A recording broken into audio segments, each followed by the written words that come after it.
open door. Circumstances navigated the path, and life happened all so fast. No, it got lonely sometimes. You see, I know we couldn't make it. Even when I'm off beat, I still land on my feet, and nothing can shake me, cause I know life took a hold on.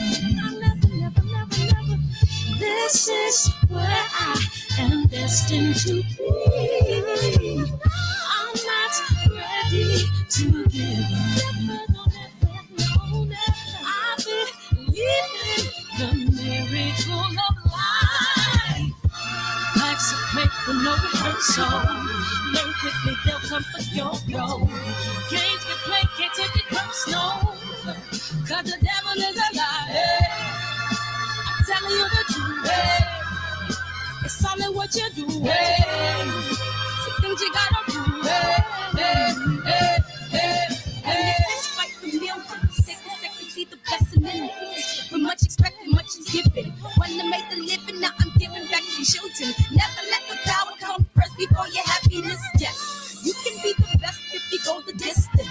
Mix a little sweat with your persistence. You know that the best things are never instant. Just shine up, let them see your brilliance. Get up, open up your eyes now. It's the moment of truth. No backing down. We're bringing it to life.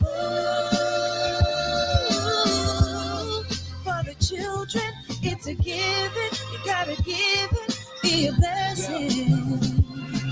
This my personal statement. Run the game like I'm aces. Learn and develop patience. Determined to be the greatest. Yeah, bobbing and weaving. They changing up like the seasons. Indigenous to the grind. So I do it for all my people. Jabbing the competition. Back up against the ropes. You fighting for recognition. I'm fighting just to promote equality where we lacking. While cancer slowing our road. I'm confident we'll make it. We focus on common goals. Yeah. Give back, give love, give something away. Never give up, stand tall to fight another day. 2 toes, 2 feet, I stand on the ground. I'm going wrestle and fight this final round. Life's a break for no rehearsal. Learn quickly, they'll come for your role. Can't play, can't take it personal. Cause the devil is alive.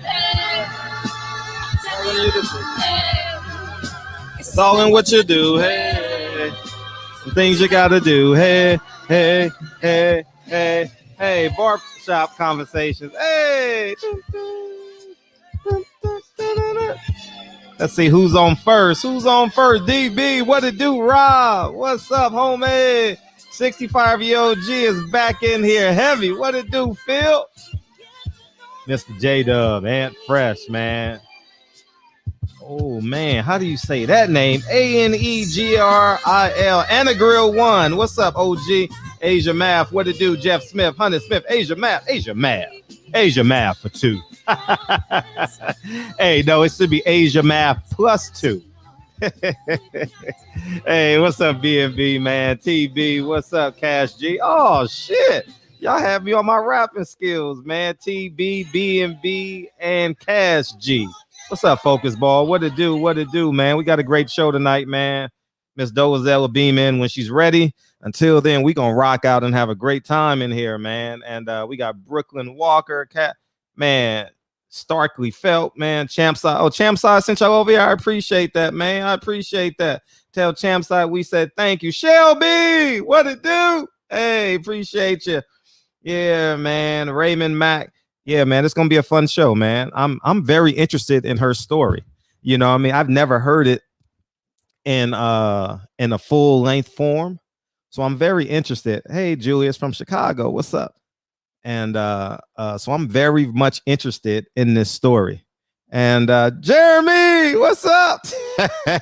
What up, bro? Hey, what's up, Caesar? So we got a fun show tonight, man. And I'm really elated to have her on, and we'll open up the conversation for questions and all that. But how's that Gary Russell situation coming along in the meantime, in between time? I don't know, man. What the hell's going on with that? I couldn't tell you, man. I ain't got the best hand. Y'all do, man. And it is what it is, man. You know what I mean? Word got out today. Fanon started a brush fire. You know what I mean? It's about to turn into a wildfire. You know what I mean? He said that Floyd Mayweather is blocking the fight. You know what I mean? And it was pretty much on par. I've said similar things, but I never put it in one video. So y'all can expect something from me coming soon as it pertains to my perspective on it. And hopefully Gary Russell will be saying something tonight, tomorrow, first thing in the morning. You know what I mean? And it'll give us like some it'll give us some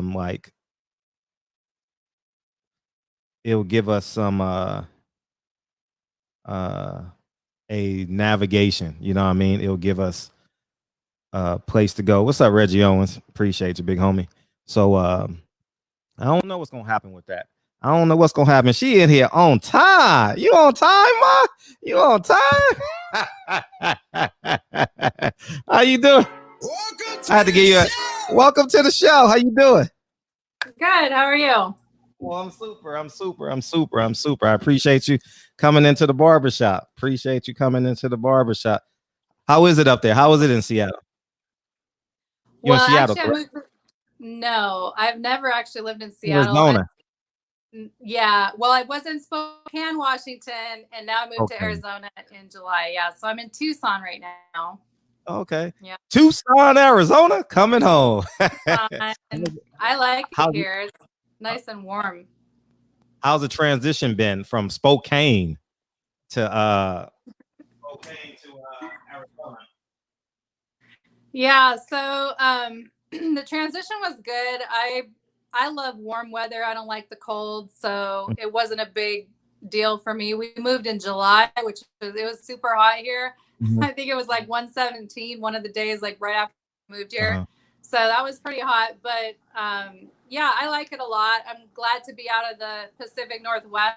It was never really, my favorite thing. So I had to wait 15 years after my divorce to finally be free to move. My son, I had to wait for my son to turn 18 and graduate high school. So that happened this summer, this June, and we moved the very next month.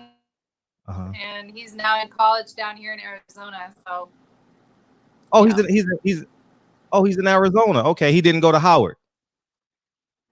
Oh, well, that was the other son. The other son. Okay, gotcha. So, yeah, so the son who was like 13 and 14 when that documentary is being filmed, he actually graduated high school and is now going to college. So he's all grown up. He played football and ran track through high school, had a great group of friends, really was a whole different person than when he was 13 years old and 14 years old in that film. Isaiah actually just finished his master's degree in the UK. So he just came home as well. So I've got all three of my young kings here. And yeah, it's been good. We did have a hit with COVID.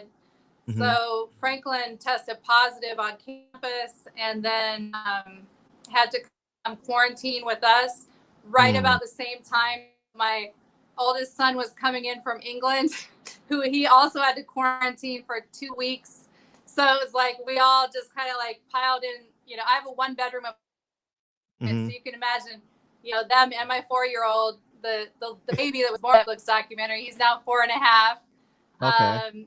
And so, we were just we kind of were sick for like a couple of days, flu-like symptoms and things like that. But, you're supposed to stay away from everybody. And so we're just kind of like all locked in here with, so we're just coming out of that today. Okay. That quarantine. Well, welcome out. How's the transition been? You said took you 15 years. How was the transition from Spokane to Tucson? How's that been in terms of like? Have to mention, I can tell you're not from Spokane. No, definitely not. I'm a big city guy. City guy. Just Spokane is how the locals say it. So, But anyway, the transition has been good. I really hoped for a fresh start in Tucson, and it's been some of that to some extent, but I think that in a lot of ways, the national stigma, like a lot of the negativity in the media and all that manufactured hype is just kind of, it's a cloud that isn't going away anytime soon. So I still have to contend with that. Places that I go, there's either like love or hate. Some people are super fans and they want to selfie with me and this kind of thing. And then the other people, really, really don't like. I knew that was going to happen. Yeah, her Wi-Fi, she's got to cut it on or cut it off. She'll come back in a second. And, but yeah, we're going to jump into it, man. We're going to jump. Yeah, she froze for me. Yeah, she was freezing. I was trying to get it through. I think she got to either, how you take yourself off Wi-Fi? Is that what you do? You take yourself off Wi-Fi and you just go with the, you know what I mean? So we'll see. It's gonna be a fun interview. We're gonna rock out. She came in with a lot more energy than I anticipated. You know what I mean? So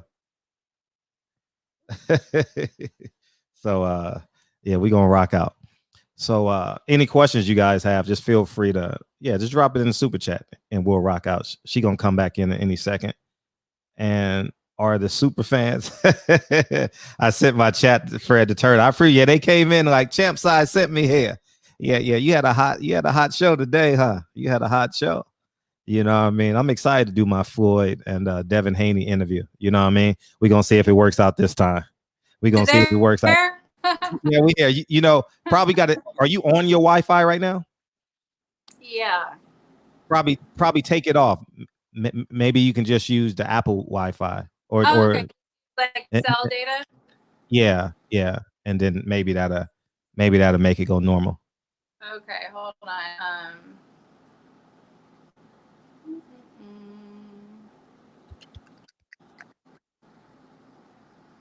Did I at least say Tucson right? There we go. Does that? All right, I switched it over. Sorry. Now you're dark. Now you're black. Press all, but these like Zoom meetings and everything, I think everybody's kind of tired of. Yeah, all the technology stuff, but now sorry about that glitch. Now you're better. Your voice is better, way better, way better. Now we can't see you, so now you just got to come out and come back in. See if that helps. All right. We'll just reconnect it. All right. We're gonna figure this out.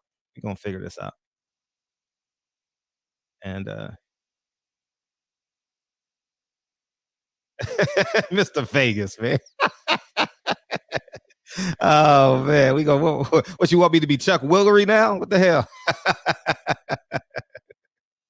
Oh man. So we'll see if this is good now. We'll see if this. Oh yeah, this is way better. Well, we'll see. We'll see. So you were just talking about the transition from Spokane to Tucson, and people either liking you, loving you, or hating you as it pertains to what went on in your past and the national attention. Right. Yeah. So, it's still kind of a weird life, like I never really wanted to be like so-called famous or infamous or whatever, just that sort of situation where people recognize you everywhere you go. And that's not my favorite thing, but it is what it is. We're learning to live with it. It's been 5 years. So I still haven't gotten a job, like in an employment situation, but I'm self-employed and I've just built up my own businesses with my art and my hair braiding and that kind of thing. So I'm just, grinding it out for now. Grinding. Do what I got to do. How do you, because prior to this, you were working at Eastern Washington, if I'm not mistaken? Yeah, Eastern Washington University, and I was the chair of the OPOC, which was the Police Accountability Commission for the city, and president of the NAACP, and I was writing for one of the local papers. Oh, so you were busy. I had 4 different hats that I wore. Of course, the first and foremost hat I always wear is a mom, so that always is priority number 1. But as far as employment, yeah, I had all of those other positions, and it's been really devastating and heartbreaking to not have that kind of interaction. I mean, I feel like I've been in quarantine for 5 years in a sense, Wow. like social quarantine, you know, because everywhere I go, it's like the doors close. I show up to a march to support and people boycott the march because I'm there. You know, there's just been so much negativity that it's really, I can't really describe it any other way besides it just is heartbreaking. Like, it's just really devastating because the causes that I love so much, that I care about and have given over 20 years of my life to, you know, I want to keep fighting for those causes, but I've tried to just adjust and regroup. And as everybody wants to say these days, pivot, you know, toward like just working behind the scenes. You know, I do consulting for nonprofits. I just finished writing a program design for a nonprofit in Chicago.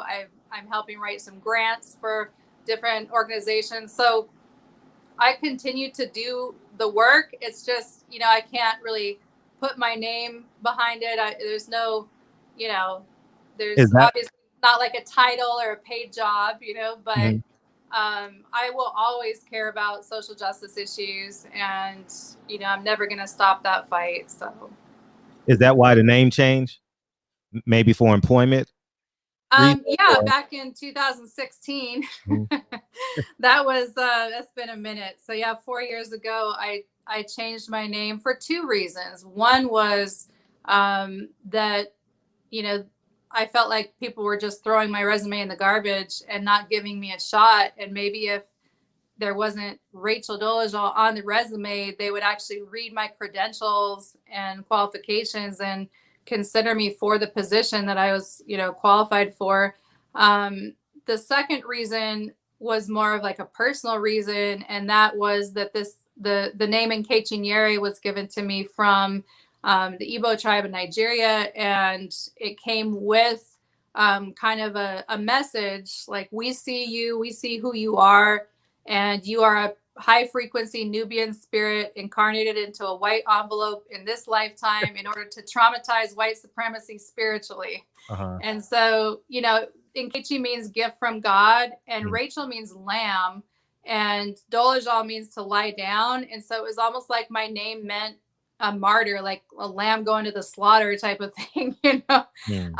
Rachael Dolezal. So I felt like Nkechi was, you know, was more of like what my spirit, I didn't want to just die, you know, and fade away, because I'm a mom. Like I said, first and foremost, I've got to commit to continuing, you know, to live, like keep on living, keep on fighting. And so Diallo is my last name, and that means bold. So Nkechi Diallo, I felt like that was kind of like a fresh start, and also a break from my given name, which of course was given to me by my biological parents, who I, you know, haven't talked to in years and years, and don't feel any connection with, haven't felt any love with for my entire life. So yeah, it was all of that. But I actually kind of keep Nkechi Diallo as my private life, my personal life, legal name, all that stuff. And then on my social media and publicly, I still go by Rachael, just because that's where the controversy still hasn't died yet. And I really don't want any of that toxicity to touch my new name, in a sense. Like, I feel protective of that. So if and when I feel welcome back into society, you know, I might switch all my social media. But as of now, you know, Rachael's still my public name.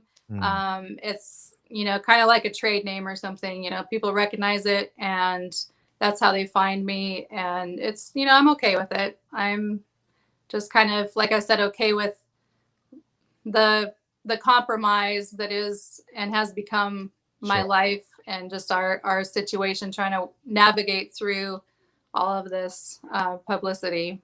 Sure. You mentioned your parents, and you said never ever having a connection with them.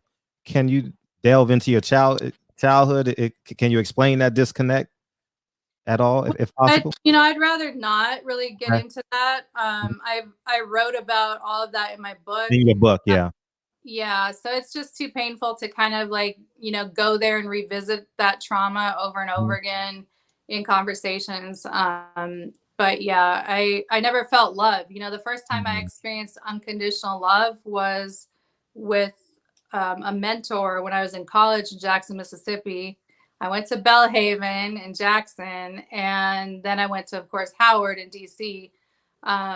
So my two father figures, my first father figure in Jackson, Spencer Perkins, he actually passed away when I was a junior. So he died suddenly my junior year. And my second father figure, Albert Wilkerson, he passed away in 2018. So he was actually in the documentary for a brief little bit.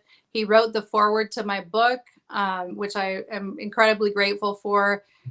Just right before he passed. So, yeah, I pretty much like the only family I have is my kids and my siblings, not the biological sibling, but the other two siblings, Ezra and Zach, who were kind of like, being used by the parents as their like little mouthpieces during 2015. They've since apologized to me and broken ties with the parents. And so we've had an exodus of 5 out of 6 kids away from the influence of those parents. And it's been healing to like reconnect with them. And, I love them because I put all their diapers on and everything when they're babies. Yeah.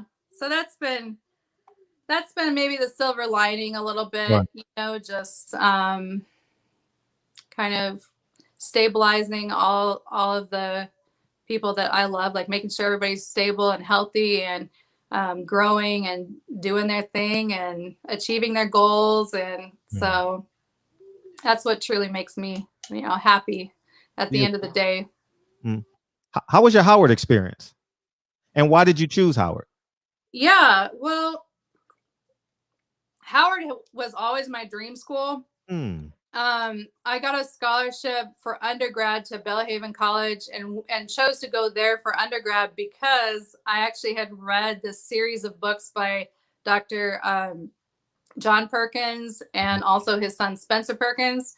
And it was all about community development, the 3 R's of racial reconciliation, relocation, redistribution, and reconciliation. And just like, I love their philosophy on community development. Like we're going to just pool all our resources.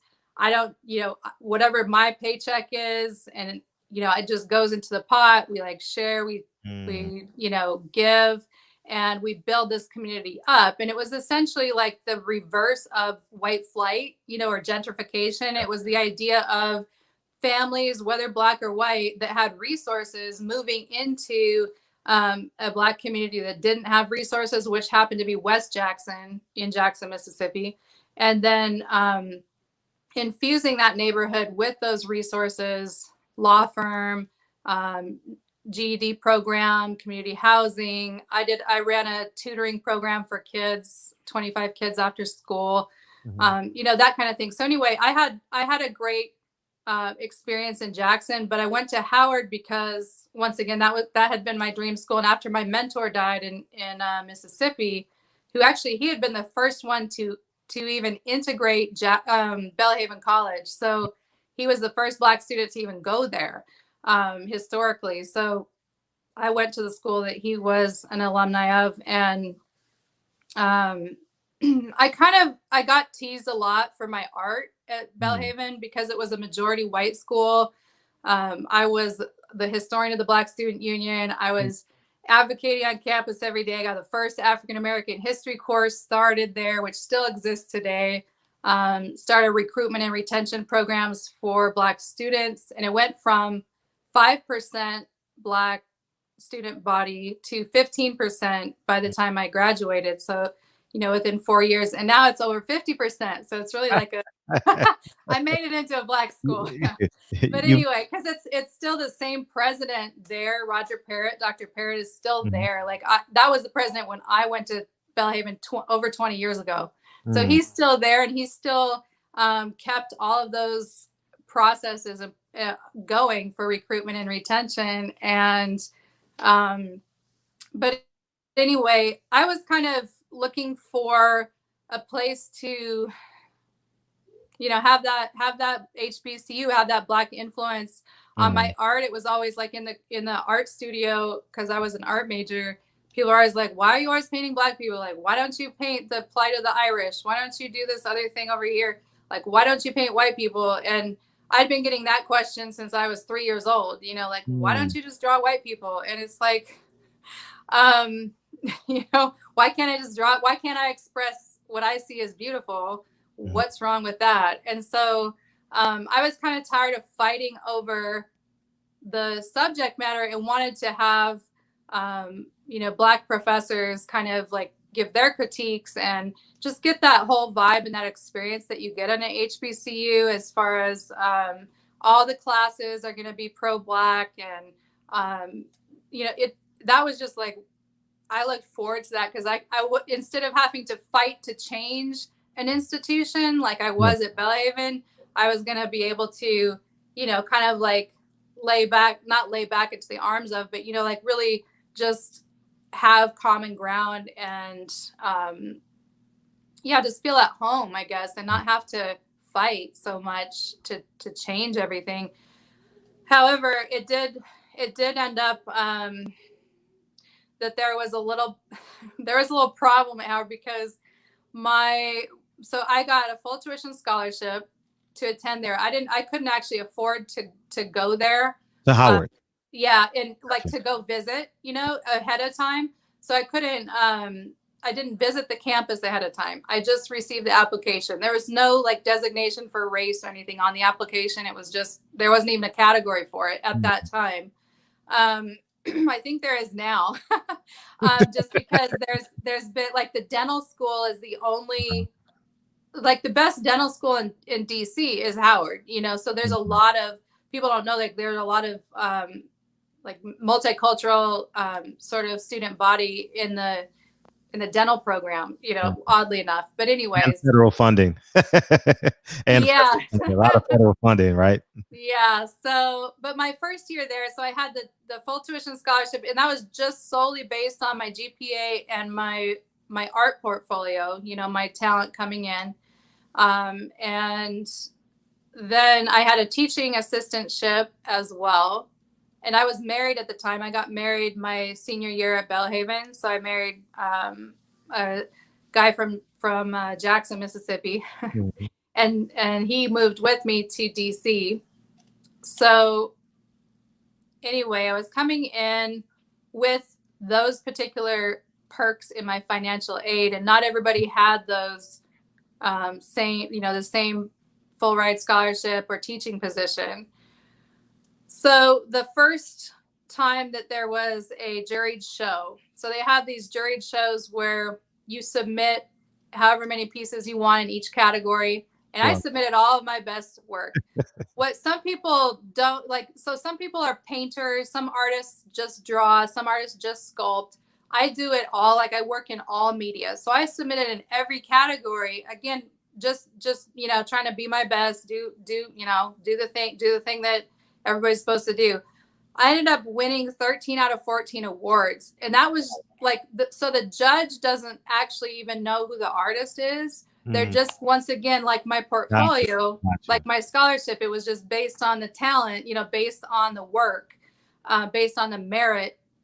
For the judge, they would come in and they'd pick, first, second, third place in each category. So for me to win like first and second place in a lot of those categories, and only one other person to win, an award, that like I cringed immediately, because I was like, oh shit, I know it's gonna come. I know this is coming now. And already people were like, oh, are you gonna pledge AKA and stuff? And I wasn't bougie, and I also wasn't ever trying to leverage like, oh, I'm like green-eyed, light-skinned, and all this kind of stuff. Like I wasn't really obviously wanting that, but that's where I kind of got pegged, I would say. Like, oh, she thinks she's better than, and they're just giving her preferential treatment because and some people thought I was white, some people thought I was light skinned. No matter what it was always like, the privilege factor was why I was winning these awards, not the merit itself.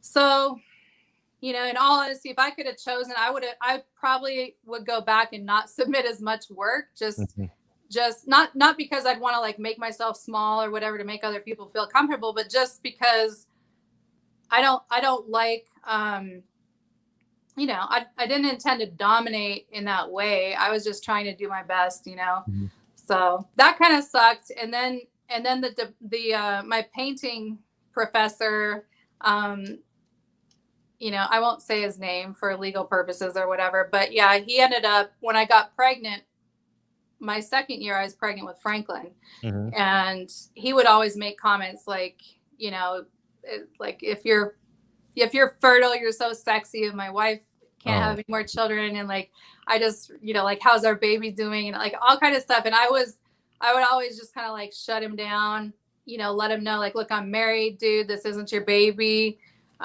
He ended up becoming chair of the department that second year, and he withdrew my scholarship 2 weeks before classes started.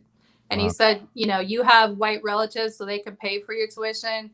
And you also can come back when you're back in shape and have a 1-year-old. And other people need opportunities. And so, yeah, I kind of had like, I was stuck in a spot with my husband at the time was also going to college in Northern Virginia. And so he was kind of, like we were living off of my financial aid. And in DC, it's not cheap to live, like we had, like with 2 weeks notice, we didn't have anything else to like. So I went and talked to an attorney, and, my husband was like, we've got to sue. And, so, yeah, that kind of sucked, but I didn't actually sue for any kind of damages or anything. I was just suing, like I was just basically like, I need this scholarship to graduate. Like this is my plan, and I don't want to come back in a year, because then I'm gonna have a 1-year-old who is gonna be way harder to go to classes with. Like I already raised 4 babies at that point. I knew that an infant is a lot easier to tote around and manage than a little toddler running everywhere, potty training and all that kind of stuff. So yeah, they ended up reinstating my scholarship, and I graduated summa cum laude. Oh, congratulations! With my Master of Fine Arts when Franklin was 1. So they didn't admit any fault or anything, and they kind of like brushed it away legally, and it it is what it is. But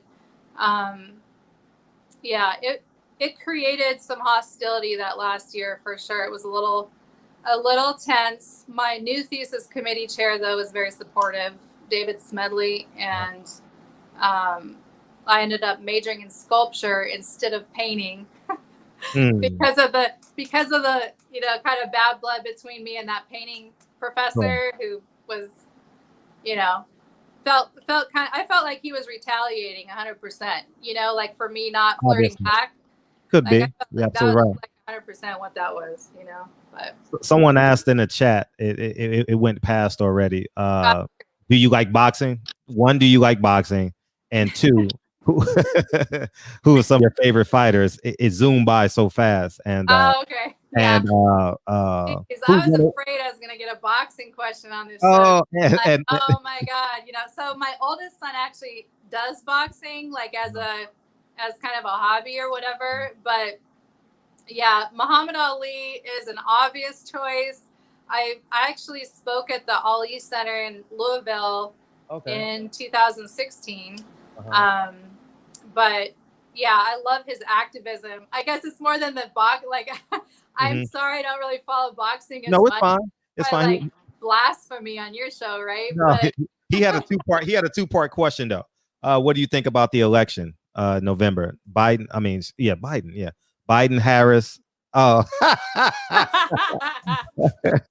have you always been a Democrat? And the reason why I asked is because you're from Montana. I'm not sure if that's a red or blue state, but it used to be Democrat back in the day. Now I'm in my 40s, so I'm a little old. But like we're born the same year, so we're good. I'm 77 maybe as well. It was when I was a kid, it was Democrat, And now I feel like Montana's become more Republican. But I don't claim Montana as like the place where I want to live, or like I don't really love the vibe there, so I wouldn't really return there. But yeah, I'm actually more for, I would say I'm like for Harris Biden.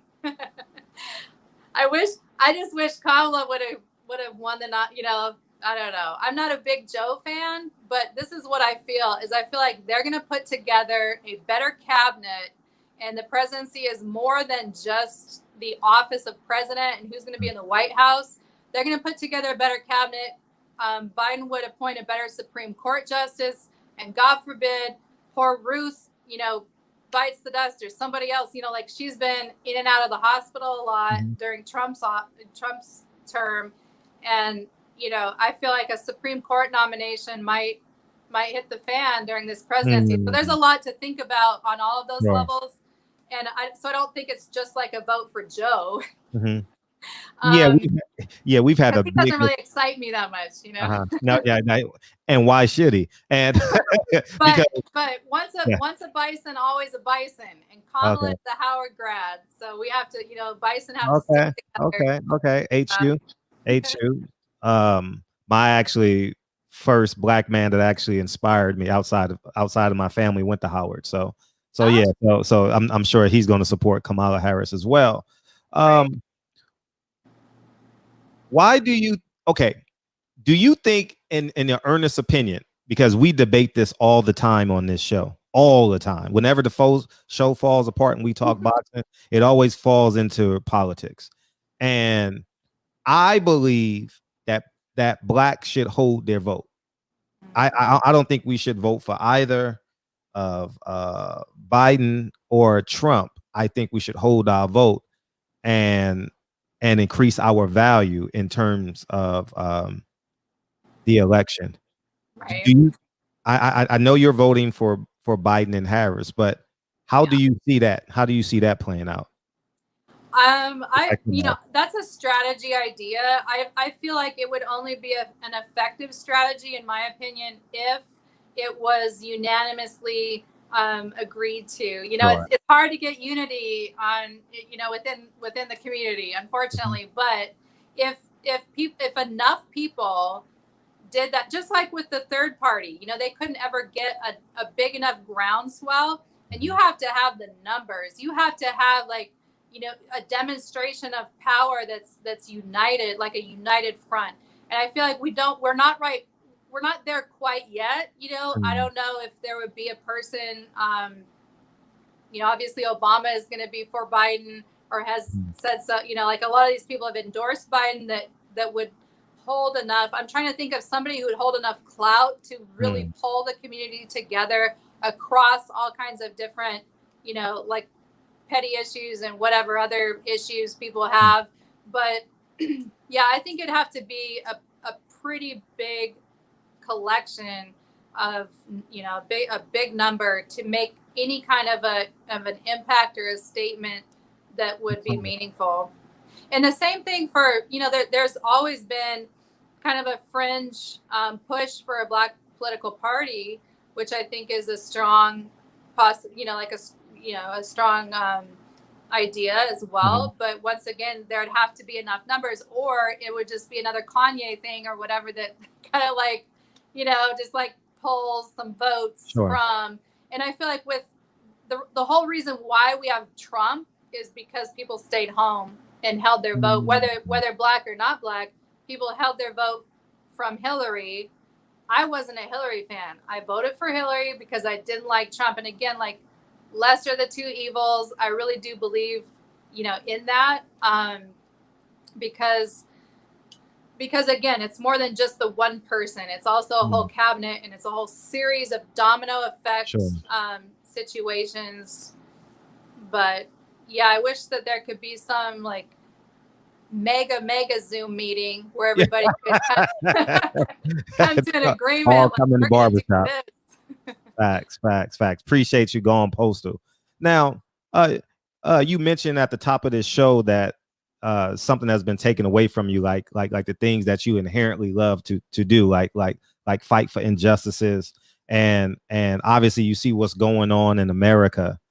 Can you speak to the fact of how you feel like you want to help, but you don't know how to help, or you don't want to take on what you believe may be before you? Because I saw in the documentary, like, you were welcome when you went out and did your when you joined the people in the protests out there in Seattle. Yeah, in Seattle.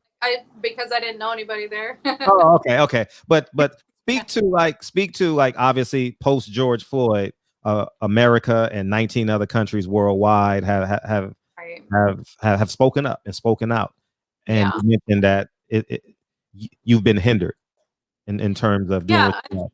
You know, there's a lot of opposition. Like the last 13 speaking engagements that I've had have all been canceled last minute due to some kind of opposition. As soon as it's advertised, people say, "How dare you invite her?"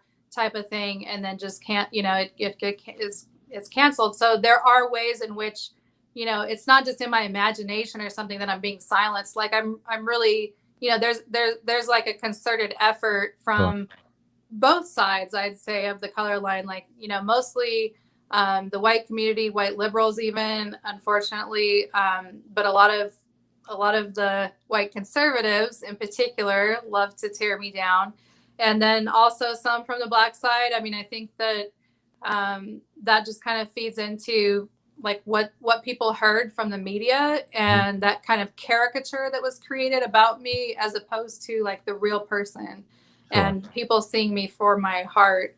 But it's definitely not that I don't know what to do, because I know what to do and how to do. Like, I'm a great organizer when it comes to activism and advocacy work. I always have ideas, and I'm always, you know, on top of that. It's just that finding my way back to some type of respected position, title, any kind of leadership, with the ability to organize other people and mobilize other people, that's what's being hindered. But I did put out I put out a couple of free little booklets that are on my website. You can get them for free since the George Floyd situation. One is just like a beginner's guide, basically, to like how to combat hate, racism, and prejudice. And the other one is really about how to end police brutality and, you know, develop effective and equitable law enforcement in America. And, you know, they're just information booklets and kind of step through like the ways that, like, this is what to look for. Ask your police department these questions. Go to those city council meetings. Ask, you know, do we have, you know, what kind of limitations do we have for police guilds? Are the police accountability personnel paid? Like in the case of the police commission that I worked on in Spokane, we were unpaid, of course. I was the chair of the commission, but it was kind of more window dressing, because a lot of times when you have an unpaid position, whether it's the NAACP presidencies or that kind of a thing, a lot of retired folk end up in those positions because they don't have the need to get paid, or, you know, they're getting their retirement pension or whatever. And so the younger people with the energy and with the relevant ideas are too often not elevated to positions of leadership. And that's why a lot of the change ends up being very slow, because it's kind of, you know, 10 or 20 years ago type of ideas. You know, I was actually the youngest NAACP president in the nation when I was the president of the Spokane chapter. And I think that that's kind of a problem, you know, because I mean, I was 38, but that's not, you know, it's not a baby. You know, you have enough experience, but you also have that energy and the ability to mobilize youth and bring different generations together in that middle age, you know, late 30s, early 40s, I think is a good age for that. But yeah, I have, like I said, I have those little booklets. That's something that I did get out in March and protest, even though, you know, I wasn't welcome in Spokane, but that's kind of the epicenter of all the hostility toward me. And so that was just a spiritual relief to get out of that, that area, you know, for that reason. But Yeah, like I said, I'm still working with nonprofits Sure. and trying to get them funding and doing other things. But yeah. Someone asked in the chat, are you an ally to Sean King? Have you spoken to Sean King at all? I don't think he wants to talk to me. He dragged me pretty hard in 2015. Well, he did the same thing to Kamala Harris. But he flipped that around. He never actually flipped stuff around about me. So I don't know. Like, I just saw what he said and I was like, really, dude? But whatever. So you guys have never had any personal engagement outside of social media? No, I just see a lot of memes like Sean King, Rachael Dolezal, Elizabeth Warren, blah blah blah. Those three names from right wingers. A lot of times, like we get thrown into some kind of a Democrats are so crazy type of scenario. It's like I don't know Elizabeth Warren either. I thought she was a pretty good debater, actually. Yeah. Okay. So I didn't get a chance to talk to you pre-show. So how it works is people make a donation to the show, and they questions gets bumped up, and you have every right to say, I don't want to answer the question. You can move forward. And I was going to ask you, I didn't get a chance. Do you want to take phone calls from the people? I don't care. You don't care? Okay, good. I'm good. I mean, it's your show. No, it's your show, but I'm very interested in hearing the long version because I've only heard you in sound bites, and I think that is fair for people to form their own judgment in a long form version. Because this video, I'm gonna chop it up. It's gonna get thousands upon thousands of views. So I think it's just important that people hear the long version of you, and and they can formulate their own pros and cons and move forward from there. Okay. Well, and if anybody's an actual reader, I just want to plug this one more time that the long form about your book. The long form version is definitely the book, not a combo, but and Eli Zachary makes a point to your book as to the reasoning for being Black. It's hard. What was your reasoning for faking Black? I know it's a hard question, but it's a reason people question her integrity and agenda. Mm-hmm. Yeah, well, I've never been faking or pretending. I am just expressing and connecting with who I really am, and that's why I've never changed. I'm still the same me that I was in May of 2015. So whether the world agrees with it or not, I really believe that you know who you are, and you don't afford someone else the right to tell you who you are. Mm-hmm. Period. What's been the misconception about Rachael? That I'm a liar and a fraud. Talk about it. Take your time to talk about it. We got time. And you just tell me when you say last question, and we'll go from there. But I'm opening up the phone lines as well, and feel free. I'm very interested. What do you think? I have, like, the only parameters I really have is that I've got to clock off after an hour. So Okay. Just because of my little 4-year-old, I've got somebody watching my little 4-year-old. Okay, so we got 17. Like, I need an hour. So we got 17 more minutes. So that you're a liar and a fraud. So like, I'm, for anybody who knows me personally, I'm really just a genuine person. I'm very down to earth. I'm very transparent. Yes, some people didn't know that my father figure wasn't my biological father, but like everybody knew I was from Montana, from this mountain, from, so some people didn't know a few of the details, but pretty much like there's no like big, backstory that was fake or pretend or whatever. It's just a matter of when we're in social situations, like me and my kids, we're in the same category. Like, we're not divided, on the color line. Like, we're one family, so they don't feel like they have like a white mom or whatever. They don't have that orientation of, oh yeah, I have a white mom who can't do my hair and can't, doesn't know Black history, doesn't, whatever. I remember a French reporter asking Franklin one time, like, do you feel like you have a white side and a Black side? And he was like, hell no, I'm Black, Okay. So like, he doesn't identify as mixed. He just identifies Black, so I don't know, like, people can understand that, they cannot understand it really. When it comes to racial identity, technically, Like I have taught race and culture studies for a decade at the university level, 15 college courses I've written curriculum for and taught. So I'm pretty confident in my views that, you know, racially identify as human, culturally identify as Black, philosophically I identify, you know, as Black. When it comes to my values and priorities, I value freedom. I value self-determination.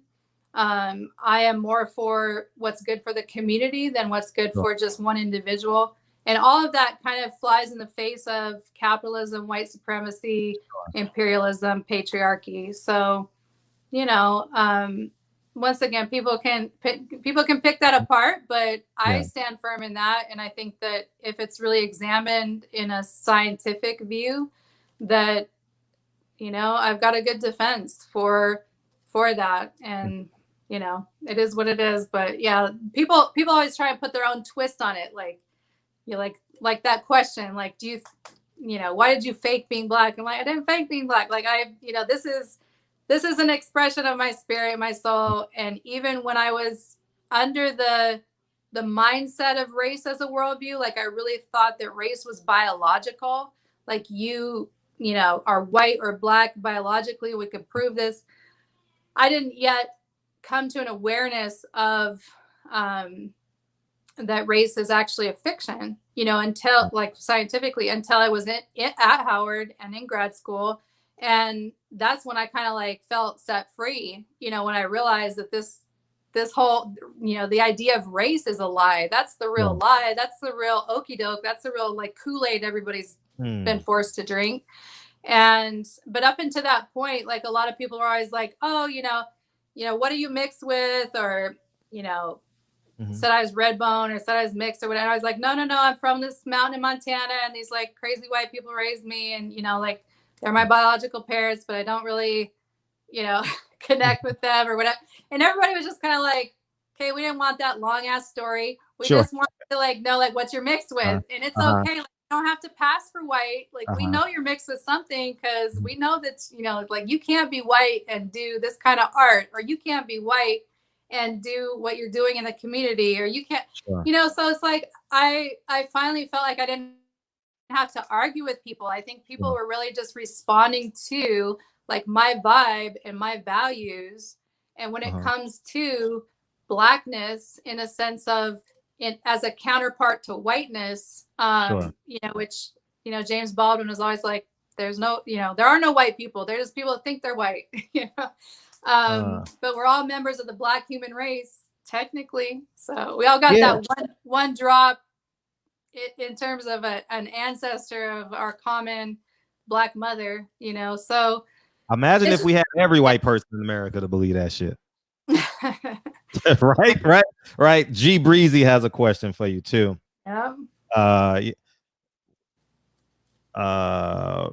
Rachael, why did you lie about being Black? Was it a Lance Armstrong situation?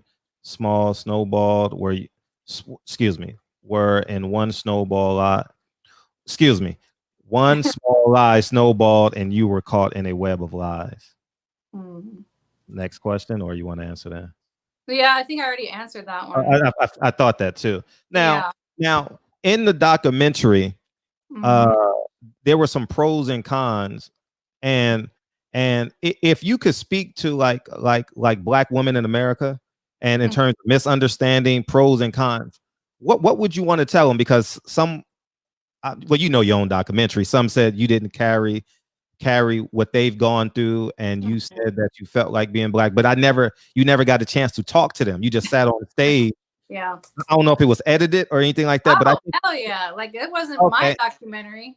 Like, because I think it's an important. I think it's an important question, and I think it's one of the more important questions that you possibly could answer.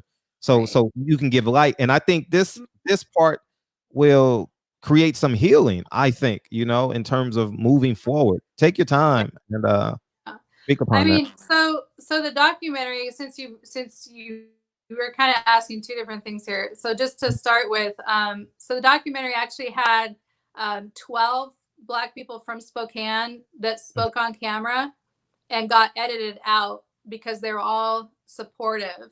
And the only two people that were left in were the two Black women who opposed me, who actually had some like personal grudges due to like I won't go into it, but anyway, a colleague at the university who kind of wasn't fulfilling her job description, and the director of Africana Studies gave me part of her job description to do, even though I didn't get paid anymore for it. I was still like doing part of her job, but she was kind of jealous about some of that. They're just like, just like petty little women type issues, I would say, between me and the couple of women who were really digging in on the documentary over and over, Katara and Latoya.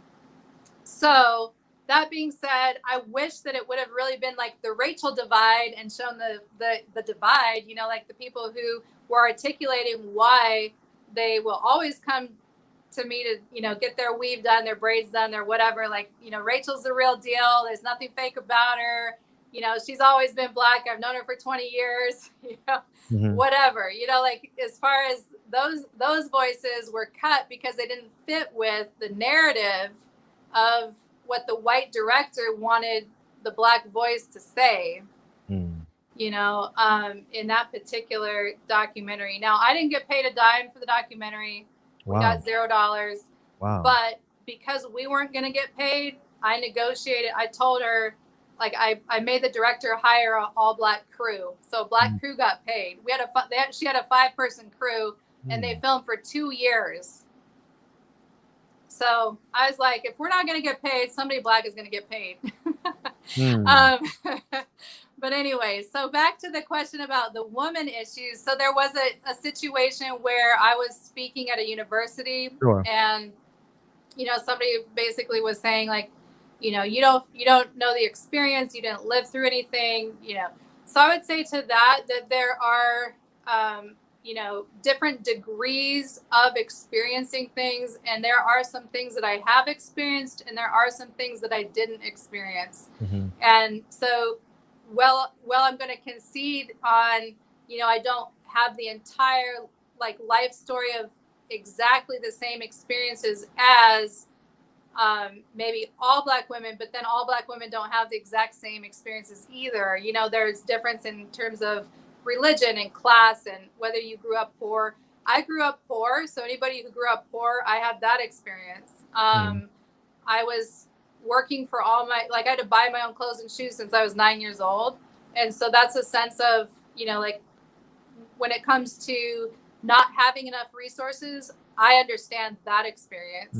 When it comes to being discriminated against, when I was director of the Human Rights Education Institute, there was no designation for race on the application form, but the outgoing executive director, I overheard him tell someone else, like, well, she's a colored gal, right? So she's so passionate about this work, we could probably pay her less and she'd probably still take the job. I was the first person who got half the salary. So every white male and female before me received $70,000 for that position. I received 36. And that was a Black woman's salary. So, you know what I mean? Like it's 50% of a white man's salary in America. So I didn't say, well, excuse me, I have white parents, y'all should pay me that, or whatever. I felt like that was real because how they perceived me was exactly my intention for that position. I started Black history programs like in the school. I expanded the reach of the Human Rights Education Institute and went against, which by the way only exists because of the Aryan Nations compound being shut down in that area in North Idaho. So it was like in opposition to white supremacy was, what that institution was all about. And so I've taken the good with the bad. I've been pulled over by police way more times than people probably think.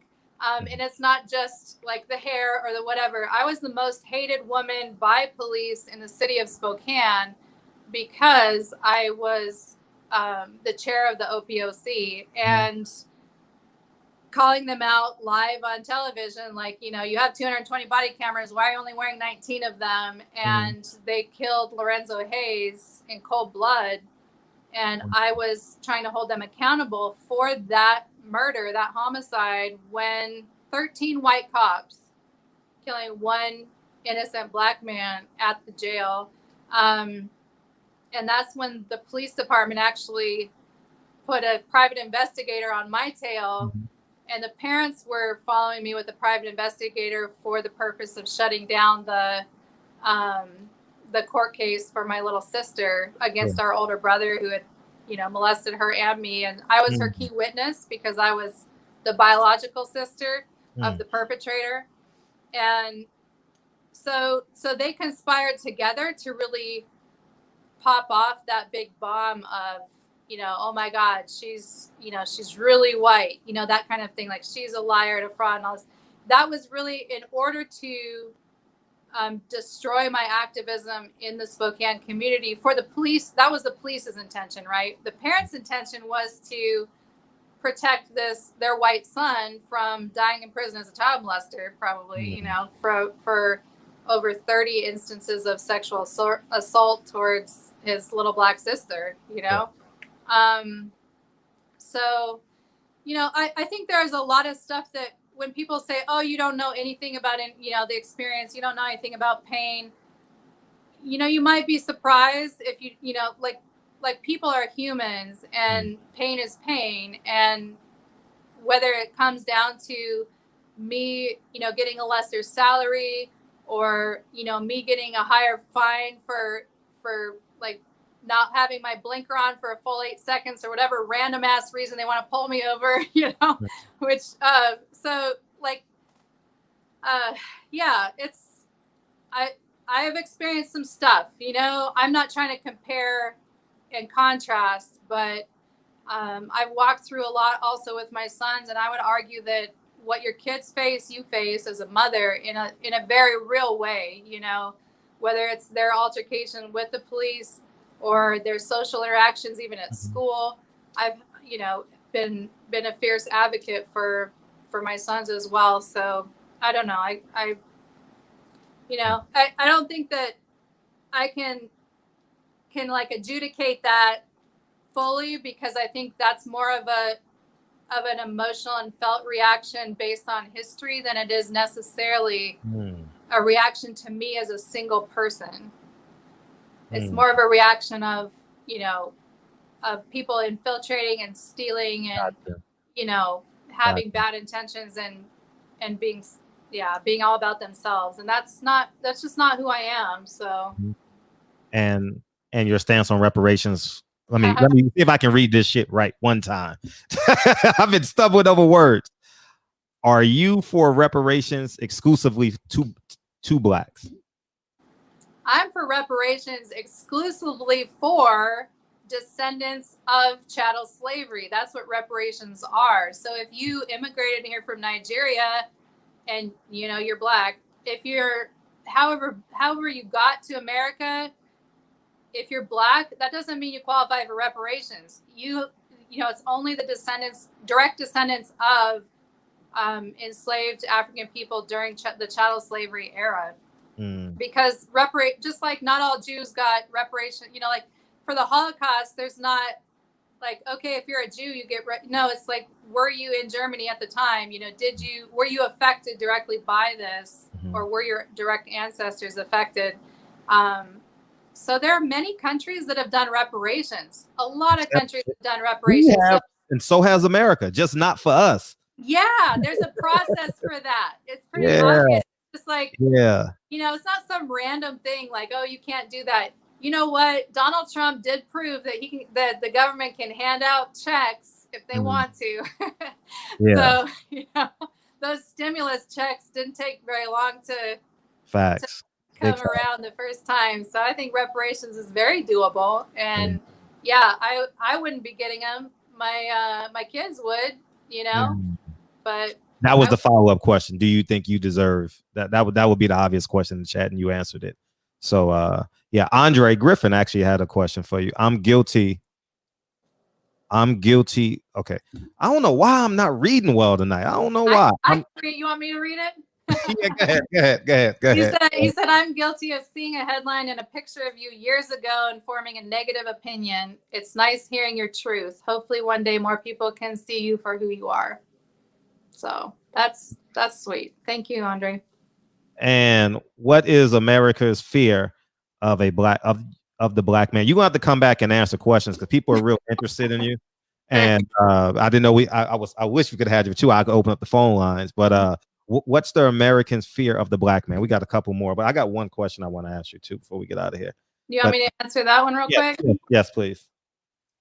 I mean, it it could be a whole dissertation, but I would feel like the first thing that comes to mind is like assumed criminality.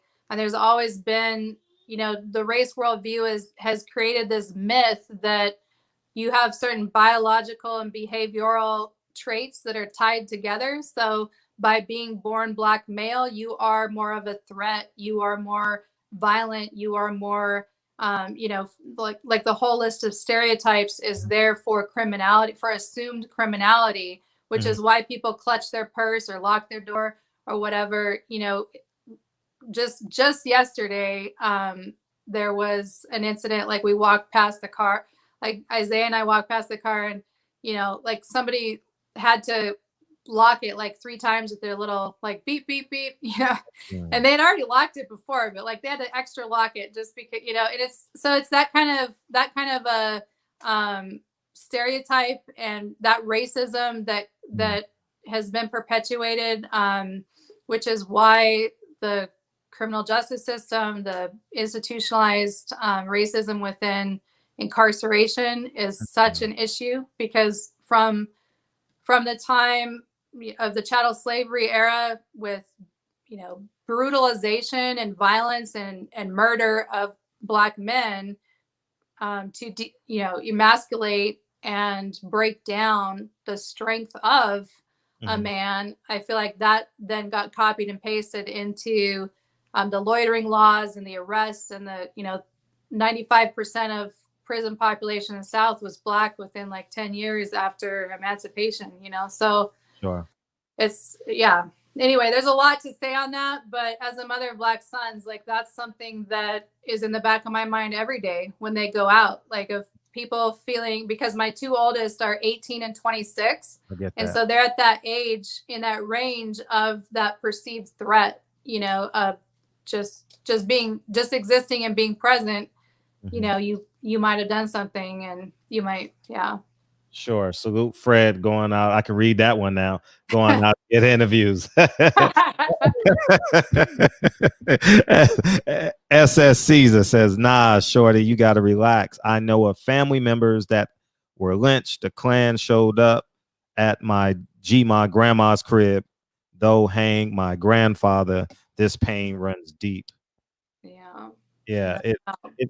It now, do you have any guilt as it pertains to like the acknowledgement of your white side versus just being like what was the term that transracial, is that what it's called? I never said I was transracial. No. People say about me, but that's what they say about you. Okay, so now you say that you like you, because I believe the human race is one race, like we're more similar than we are different scientifically and physically. So there's no way to actually be transracial in a technical sense. Yeah. Gotcha. Makes a whole lot of sense. I done kept you 3 minutes over. I don't want to keep you too long because I know people are waiting. You got to come back and do it. Yeah, we got to come back and do a part 2. If you got more time now, we can keep going. I know my little guy's got to get, gotta get to bed, so I don't want to. I don't know. They're in the next room, so I don't know what's actually even going on in there. Well, they ain't nothing. I want to honor their time. I said an hour, so I'm paying for an hour, so I'm gonna. Okay. Yeah. Well, we genuinely appreciate you coming on, and you got to come back Tuesday. The first Tuesday in November is probably gonna be a fun show in the barbershop. Okay. And we gonna be butting heads a lot, and coincidentally 9 o'clock our time, we will have the results of the election. Okay, good. So, more than welcome to I would love for you to come back in one more time. We gotta Harris, and we definitely got to plug your book right. Yeah, just the Harris part. Harris part, right? And feel free to plug your book. And So my book is in full color, Finding My Place in a Black and White World, and it is a hardback. You can get it on Amazon. You can also go to racheldolezal.com and pick up any of my signed art, my original art. You can get these little booklets for free if you want to kind of do more, go beyond protest and really get involved in activism in your community. You want some ideas, they give you some ideas. So yeah, I'm just glad to be here. Thank you so much for the good vibes, and we'll have to do this again sometime. No, we'll definitely do it again, and we'll definitely have more engagement too. I thought we was gonna be here for 2 hours, but I'm glad I asked. Oh, okay. Yeah, for some reason I didn't get that memo. Maybe I was. No, it's cool. No, it's cool because usually people feel comfortable and stay 3. Oh, okay. Yeah. Well, hey, if I didn't have a 4-year-old and it wasn't like that might be an option. Yeah. People always say, I got time for a 20-minute interview, and they be here 2 hours just vibing out because the questions start pouring in and they start talking, and she'll be back and we'll delve a little bit deeper, go a little bit further, and we'll go from there. But thank you for coming into the barbershop. We genuinely appreciate you, and please come back soon. All right. Take it easy. I talk to you soon. All right. There you have it.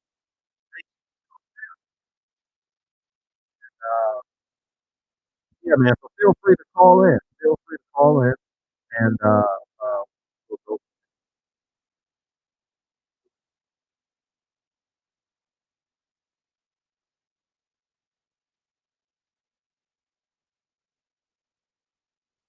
All right, phone lines are open. Feel free to call in. I wish I could have got the calls. I can ask questions. No sound? Oh, what's up, 312?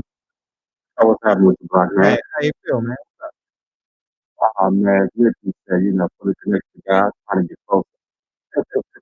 Well, we are every day. We're getting closer, nigga. What's up? Man, I love the fact that, few reasons I call them. I love the man when you just reach out and, touch certain folks. I really think that, the platform. I love it so much. Okay, well, I'm going to say, in regards Before you start, I gotta check my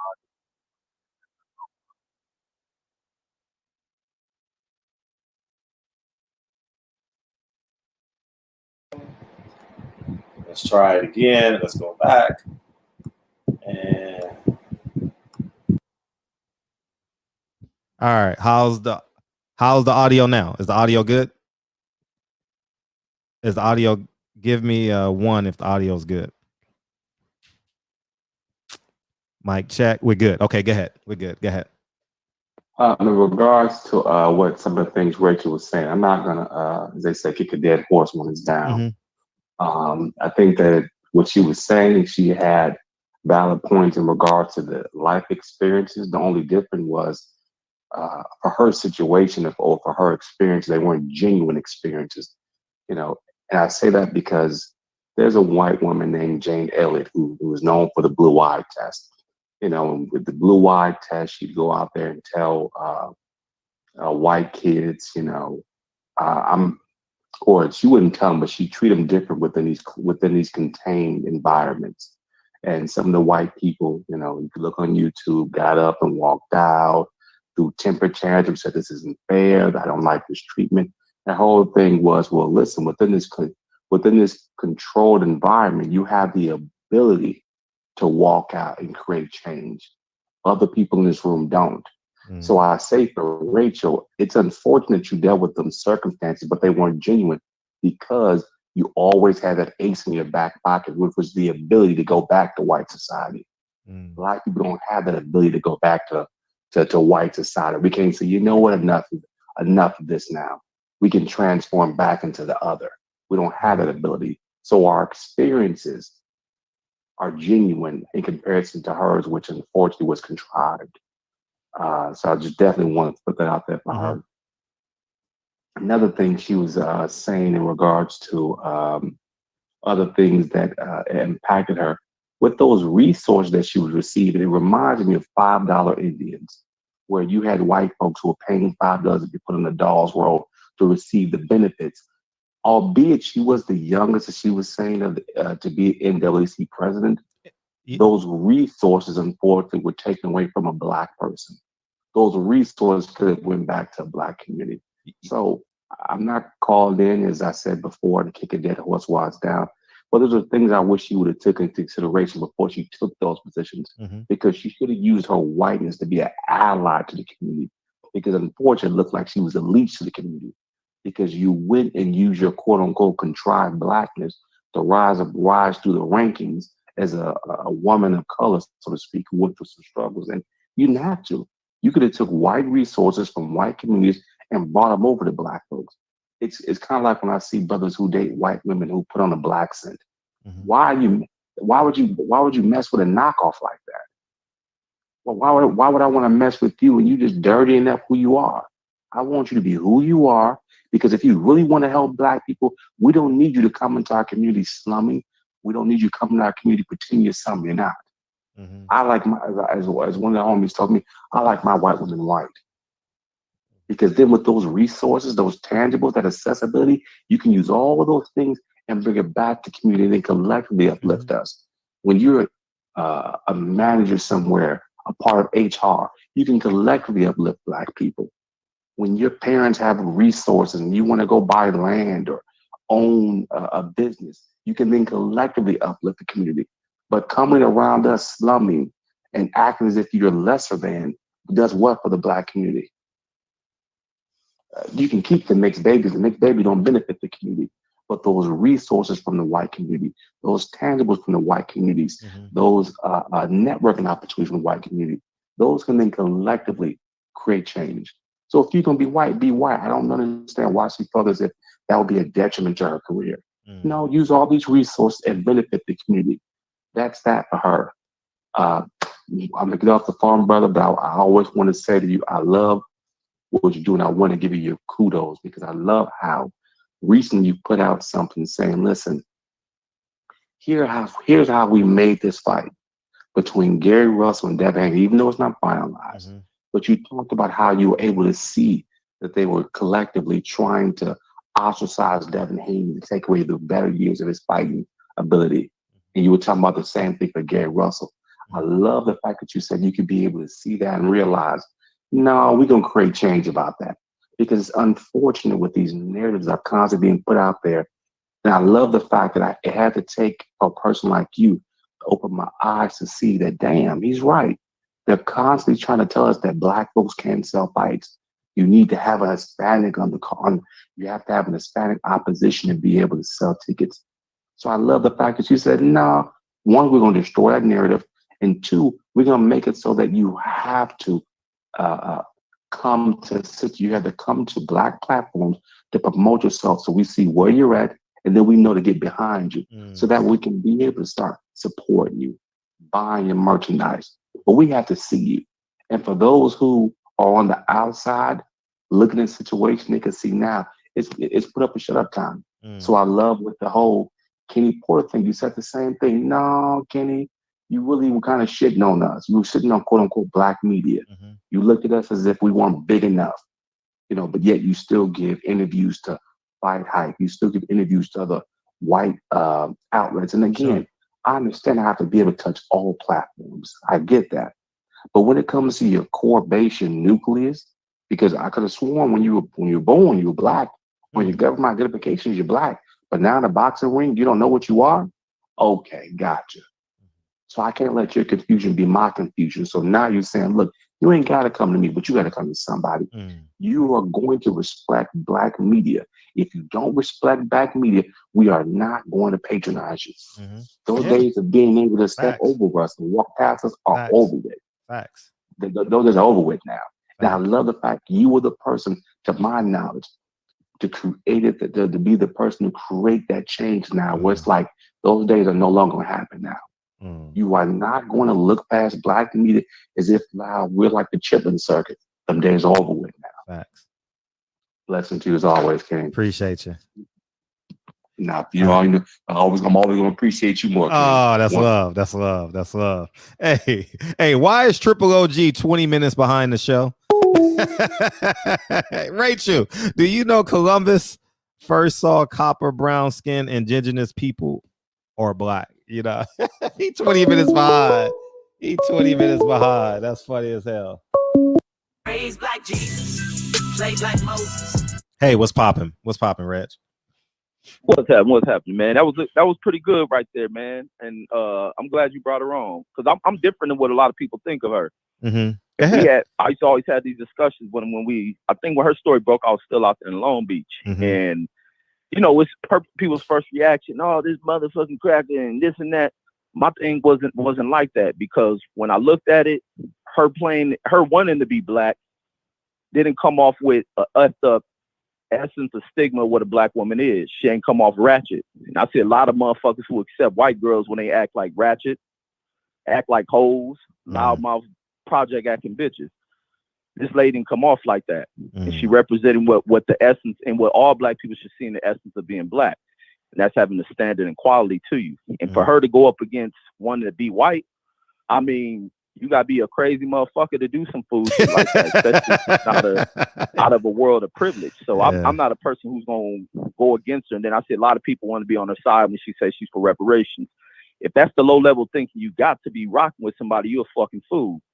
Because they can still trick you by saying something that appeals to you. I mean, you gotta look deeper than what goes into it. Life is complex. But it just shows me the simple level way that people think. But like I said, once again, what she represented and seeing what blackness is to look at it from an essence of not being drugged through the mud, foolish acting, view yourself in effed up ways. I see so many black women who play on white identity, one to put blue contacts in their eyes, green contacts, blonde hair and shit, straighten their hair. I mean, shit. This life is complex, but it's who you accept and what you accept. And I see a lot of people who want to accept things and coming off and being super black, and they come off real super foolish because they'd be the first ones to have conflict with other black folks who look like them and trying to be righteous. So, I mean, I ain't got nothing to knock on the white lady. I mean, she came in here, she represented us. She wasn't on that fool shit, so I can't be against it like that. But it's crazy that she will make a decision like that and shit. But you get a lot of. But the other thing about it is, to be honest, there's a lot of white folks who just love what we do, and that's just the truth of the matter. Even white girls who still maintain their white identities, they fuck with us. Everybody on this planet, deep down inside, fuck with us. And I always say this: a lot of white folks are slaves in the way that they think. Her family rejected. It takes a lot to do that. You find more and more white people, or especially white women, who kind of break away through these old, deeply racial white traditions within their families. Sure. And I mean, shit. She did what she did. She's who she is. I mean, I can't knock that shit. And that's for other motherfuckers. Motherfuckers gonna hate on her, but the minute she say she for reparations, oh, I love it now. Like, it show me how monkey ass motherfuckers is. But that's all I got, Fred. Good show. Appreciate you. Yeah. I wanted to ask her too. See, when you have guests, that answer in a long form, you got to turn it into a yes/no interview. You know what I mean? But it was my first time interviewing her. It was my first time interviewing her, so I didn't know if she was a long form answer type of person. So, you know what I mean? So that's what the duality I was dealing with. You know what I mean? I wanted to get through all your questions and shit. And but she answers questions in long form. So Real Rap wanted to come in. So, all you scared to death Negroes. Hey, what's up? Yo, Fred, what's good, bro? Salute to Barbershop Conversations. Man, bro, I'm in Montana, man. Just got loaded, man. We on our way back to New Orleans. Oh, safe travels. Yeah, man. I wanted to catch the beginning part of the show, man. I came on late, but I'm well familiar with Rachael Dolezal, man, and I completely disagree with Reggie on the point that he was making as far as her so-called being for us. The caller before, he was talking about people being confused. Look, I don't give a fuck. You're not gonna like, not you, but people aren't gonna like what I'm about to say, but I'll say it anyway. You're gonna think I'm nitpicking, but everybody knows their colors until it's placed on skin. I might gotta say that again, Fred. Everybody knows their motherfucking colors until you put it on skin. So it's like when you talk about some blackness, like my nigga, don't not like the only thing I know that's black is my hair. You know what I'm saying? And the hair, your nostrils and shit. You know what I'm saying? That's the only shit that I know that's black. Like Triple OG said, man, we're copper colored and we come in different shades of brown. You know what I'm saying? At the end of the day, yes, we've adopted this term black, but if you do your fucking research, you'll know that in the 60s, that was still considered a derogatory term. Late 50s going into the 60s. But, you know, we've been told, like what Fred said last night, you know, they gave us Christianity and we ran with that shit. They gave us all these fucking, all these terms to identify ourselves, but we can't use our own indigenous terms of travel or whatever the fuck, but our own fucking terms to identify ourselves. You know what I'm saying? At the end of the day, people ain't gonna like this shit, but black is a fucking crayon color, man. It's a fucking crayon color in a box. You know, there's no country called black. When you look into laws, you don't have laws for black, you know, but you do have laws for people that was indigenous to this land, you know, and when you use the correct terms, all that shit still applies. So at the end of the day, when it comes to Rachel, man, when you have the option to be a white girl whenever you want to be, you know, because it suits you or it benefits you, I have a fucking problem with that. I got a major fucking problem with that because my black queens, you know, when they get fucking from being discriminated, you know, for the type of hairstyle that they have or their skin tone or their ethnic features, so-called ethnic features, you know, they can't fucking run back to white society, take that fucking makeup off, change their hairstyle and become a white woman and get the benefits that the U.S. provides. It's fucking bullshit. So yes, like I know all about, you know, when she blew up 2013, 2014, you know, she could have did something great. You know, she had the opportunity to do something super dope. You know what I'm saying? Whereas in, you know, like what Reggie says as far as like being an ally and shit, or you know what I'm saying, doing like basically being like a spook that sat by the door. You know what I'm saying? You could have played that position, but that's not what it was about for you. You know what I'm saying? Like she's the is she still the is she still the head of the chapter in Seattle, Fred? Oh no, that's long gone. Okay. See, so all right, so I had to get updated on that, but I know for her, I know she had Spokane. It's Spokane. She correct. okay. Spokane. Okay, all right, so not Seattle, Spokane. Okay, well, I know when she was applying to college. Correct me if I'm wrong. I think she had applied to Howard, and she couldn't get in as a you know, playing that fake black role. So she went back and switched up and became a white woman again. And correct me if I'm wrong. Had a lawsuit against the school or something like that. Like it's been a long time since I researched her story, but You didn't watch the interview. I didn't. You didn't. You got to rewatch the interview because she went over all that. Okay, well, this is the thing. Yeah. Go ahead. And look, excuse me, man. You know, because like I said, I was tying down my load, but it's still bullshit, bro. Because like, look, at the end of the day, man, we're being persecuted. You know what I'm saying? People are getting killed in the streets, and we're fucking tired of this shit. And like I said, we can't switch up what we are. You know, we can't decide one day, all right, well, I don't like my so-called blackness anymore. I'm gonna be a white man now. I'm gonna take all the proceeds, you know, that a white person gets within this system, this so-called systematic system of racism that we have, which is true. It really is real. So at the end of the day, it's like, what are you really about? You know what I'm saying? I will go back and watch the playback for it. Yeah, watch the word, and we can have this conversation later. It's only an hour, you know. It's a good interview. It'll be great later, you know what I mean? I'll call back tomorrow, bro. I just don't like the fact that we'll be here tomorrow. Okay, I just don't like the fact that people are condoning this shit. But look, I'm not gonna be long with it. I'm gonna go do my research and watch the shit. I'll call back tomorrow, man. Look, you've been on fire, bro. You already know that. Appreciate you know what I'm saying? You've been doing your motherfucking thing. This We is have. nothing against. We have. This is nothing against you, man. Salute to everybody that makes barbershop conversations, but All especially y'all. salute to Fred, man, because All y'all. like you said, man, we make this fucking show, bro. Yep, You y'all know, do. I don't even want to talk on boxing today, man. I talked enough. Salute to you, Fred. I'm out, bro. Peace. Have a Appreciate good night, Fred. Easy. Eli Zachary, you beaming in, huh? Okay. What's up? Oh no, let me get you in here. What's up? What's going on, man? How I you just feel? declare I'm doing all right, bro.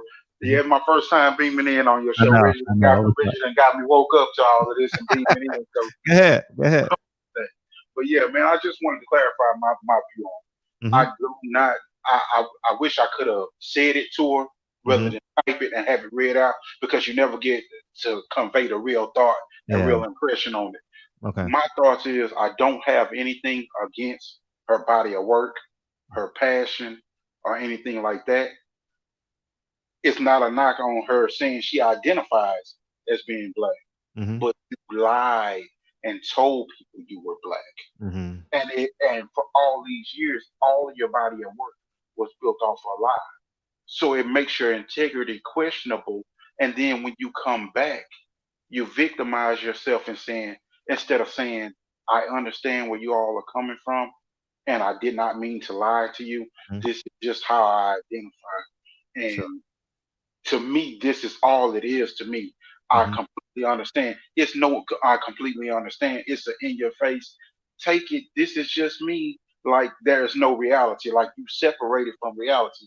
You know the difference between the human race, black people, white people, Asian, Mexican, Hispanic. You know the difference. Don't try to make up your own reality now. Because there's a lot of people, like we say, that have a lineage, a history of pain in their families and everything that they've been through.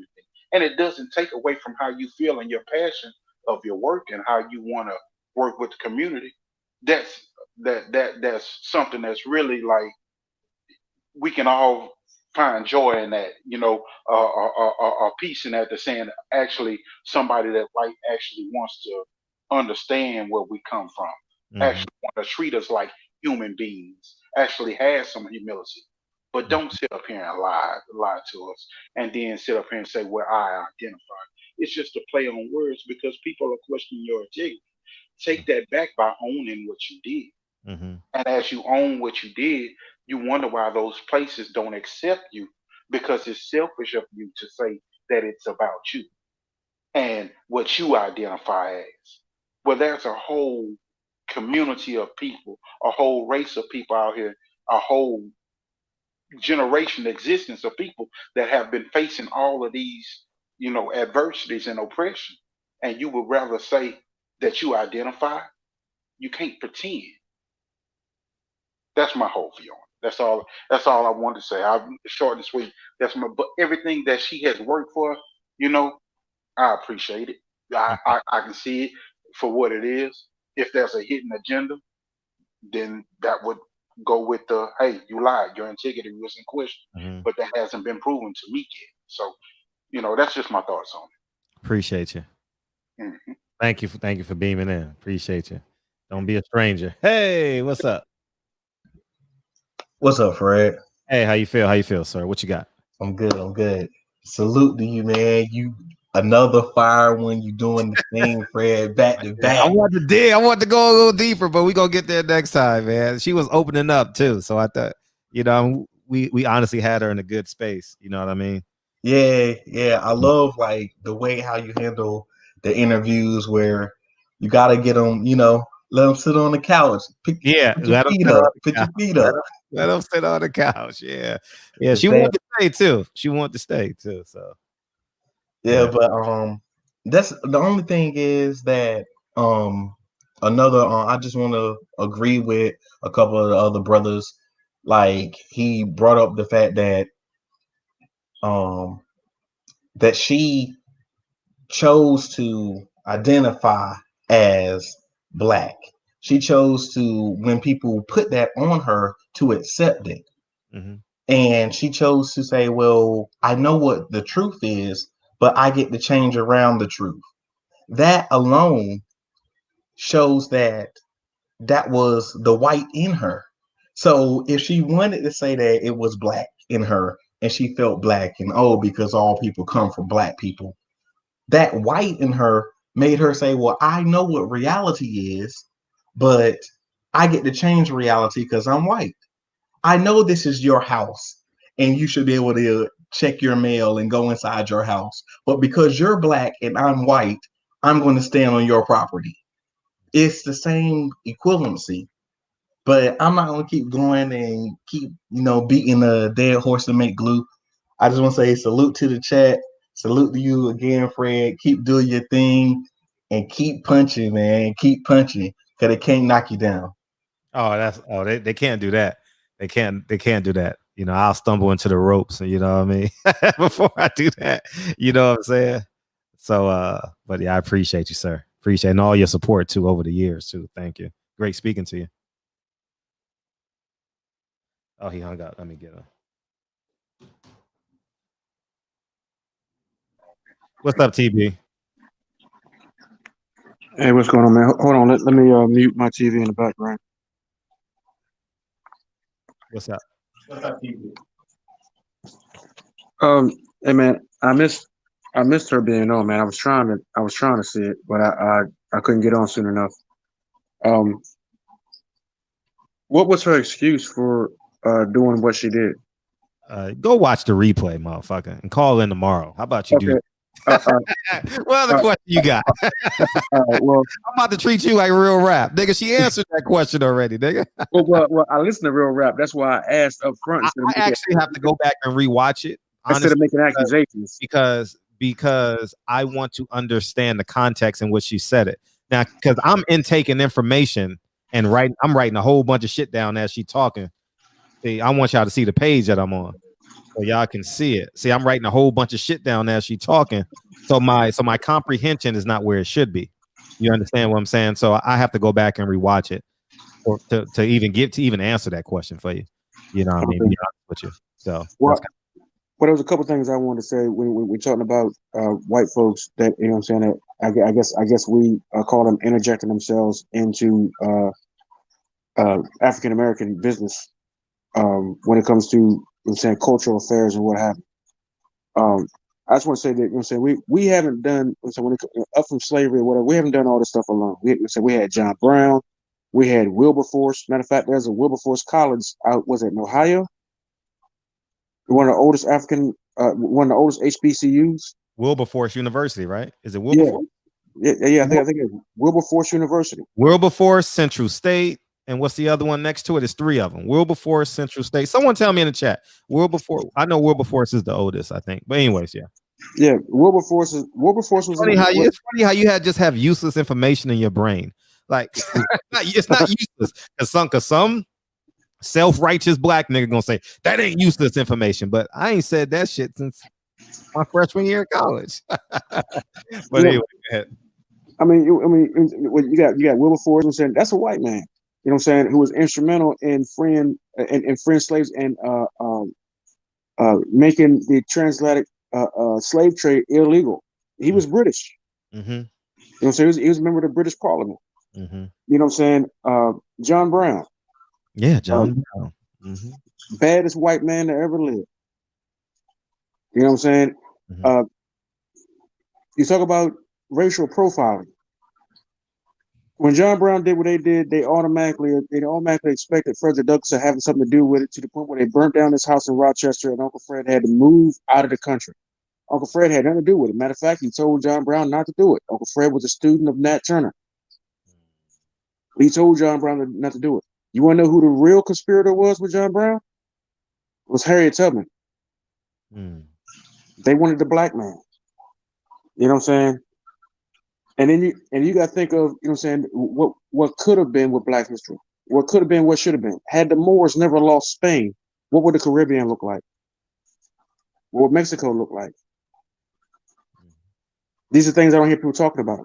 If the Moors had never been pushed out of Spain by the Europeans, the Caribbean would be a different place. The natives might still be alive. So when it comes to this lady here, I'd have to actually know what her reasoning was. This and other. It's never a good thing to disappropriate yourself. But if she could have done what she was doing and not have to lie about her race. There have been many of great white people who were on the right side of history, and not those who were on the wrong side of history, promoting human trafficking, black slavery, black rape, and all that kind of stuff. She could have been on the right side and never had to lie about it. Sure. So I'd have to know about, what was her motive. You know what I'm saying? I don't get that one. But like you said, Fred, I gotta go back and watch it. Yeah, go back and watch it. Go back and watch it. All right, brother. Love you, man. I appreciate you. Appreciate you, big homie. All right, man. All right, one. Yeah, man. Go back and rewatch the show, everybody. Real rap. Go back and rewatch the show.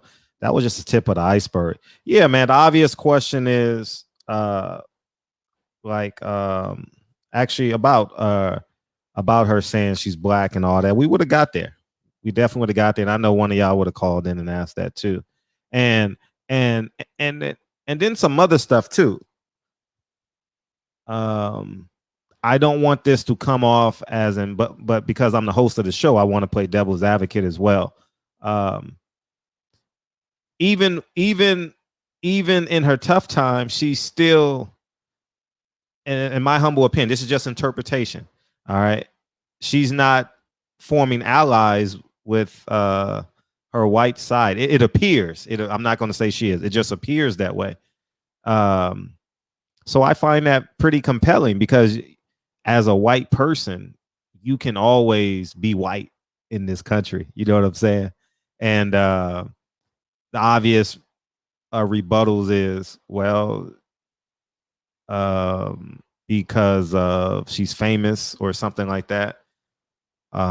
They don't take her back or something like that. And so she's in like this androgynous space. Is there ever such a thing? I've never used the word androgynous in this reference, but she's like in this space. And I wanted to get there in the conversation, but she'll come back. And I think it's just, it's just interesting. It's very interesting because I know Monty's in the chat. I see her going off in the chat. It's very interesting to see where would you place her. You understand what I'm saying? Because at the end of the day, there's no atheists in foxholes. You understand? Like there's no atheists in foxholes. Like if she's advocating for black people, do you want the resources that she's advocating for? You know what I mean? And if you flip the other side,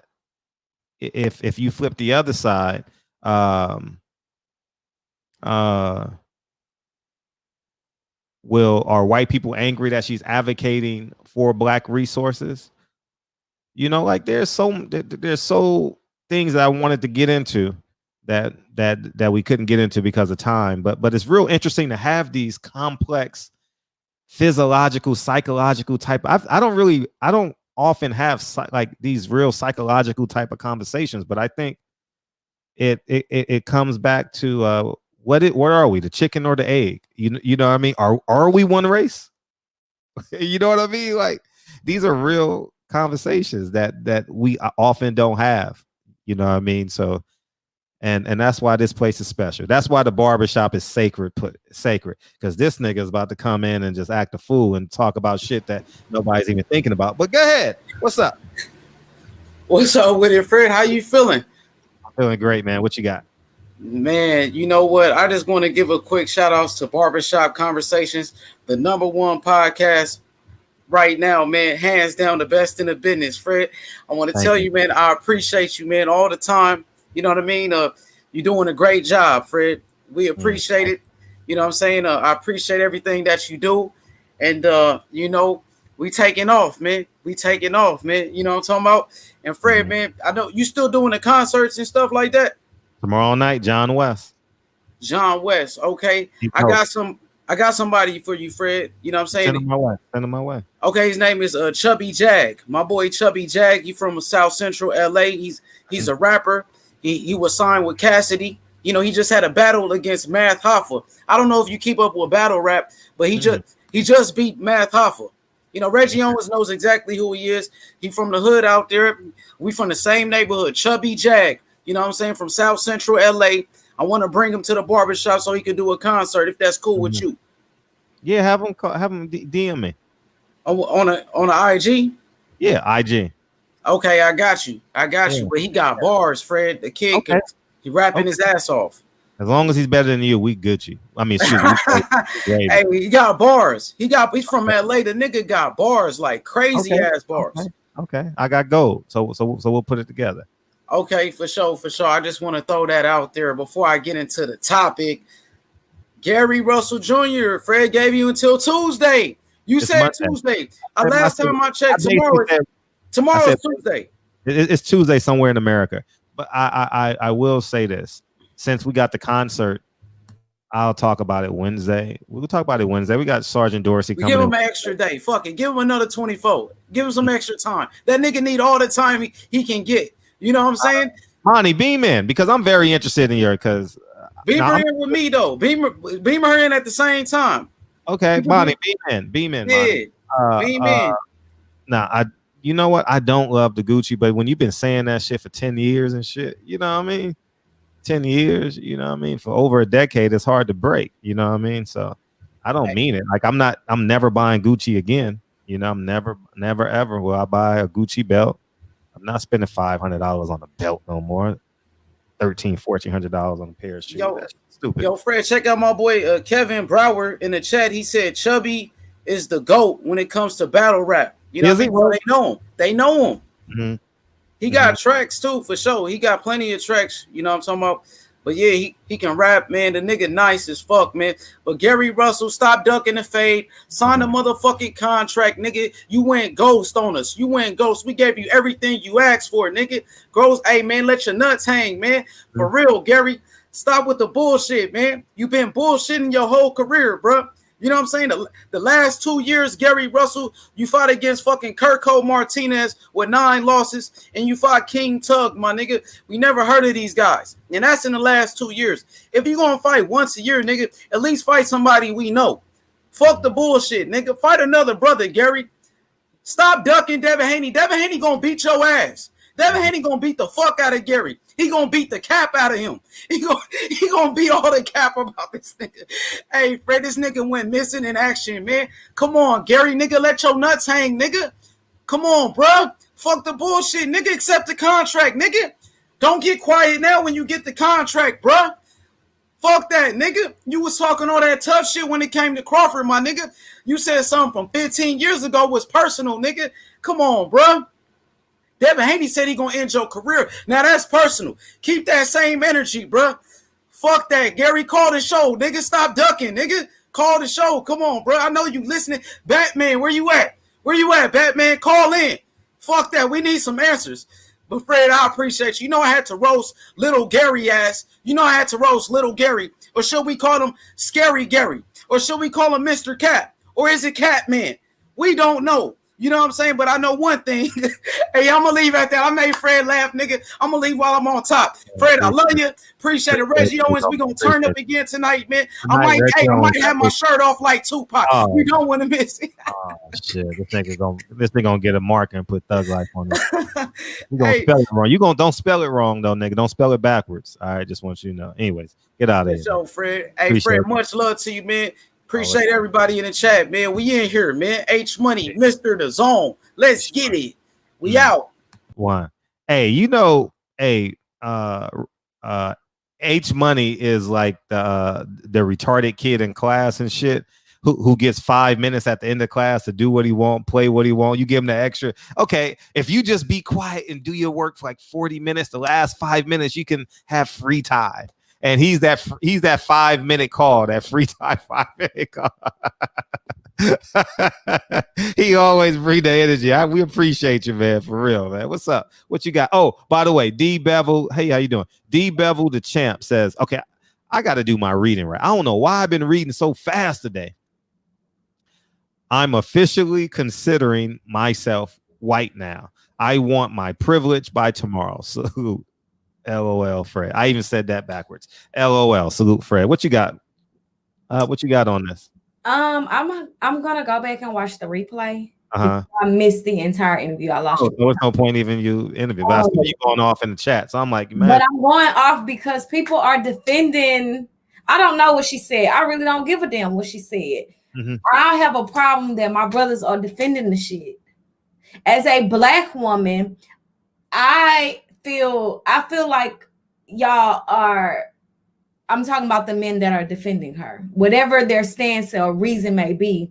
I feel like for my brothers to defend her, it is basically a kick in the throat to black women. Simply because if you're defending her, I feel like you don't recognize that she's using privilege, even with her choosing to be black. The fact that she gets to choose to be black is a privilege. I could never choose to be anything other than a black woman. I don't give a fuck what I identify as. I will never look and never pass as anything else. So the fact that she gets to choose to be black is a privilege in itself. And the fact that my brothers I don't know if it's Patricia or Patricia, she was like, I'm not defending her. But I don't know too many black women that will defend that, because the struggles that we have as black women were not self-inflicted. She chose to be a black woman. So any struggles that she experienced as a black woman, she put on her damn self. My struggles as a black woman are not self-inflicted at all. So I have a problem with the fact that people are defending her and defending that the fact that, or defending her experience as a black woman. You're not black. I don't give a damn that you're raising black kids. And I feel like that's by design. What is she to you? A white woman. A white woman that's advocating. A white woman that's advocating for black people. I feel like she could do so much more with her voice as a white ally versus being a black woman. I'm not gonna speak for all of us. I don't take you serious. I don't want you. And somebody said she represents us. She'll represent me. I don't give a damn what struggles she faces. I don't care what she's been through. At some point in her life, she still is, but she identified as a white woman, and then she got to come and switch gears. I never get to say, I'm tired of this struggle. Let me go over there. I don't ever get to say that. And as a black woman, I feel like anybody defending her is against me, honestly. Okay, now can people defend her? Let's even make it even more condensed. Can black men defend her for advocating for black people? You can defend her, yes. You can defend her advocating for us.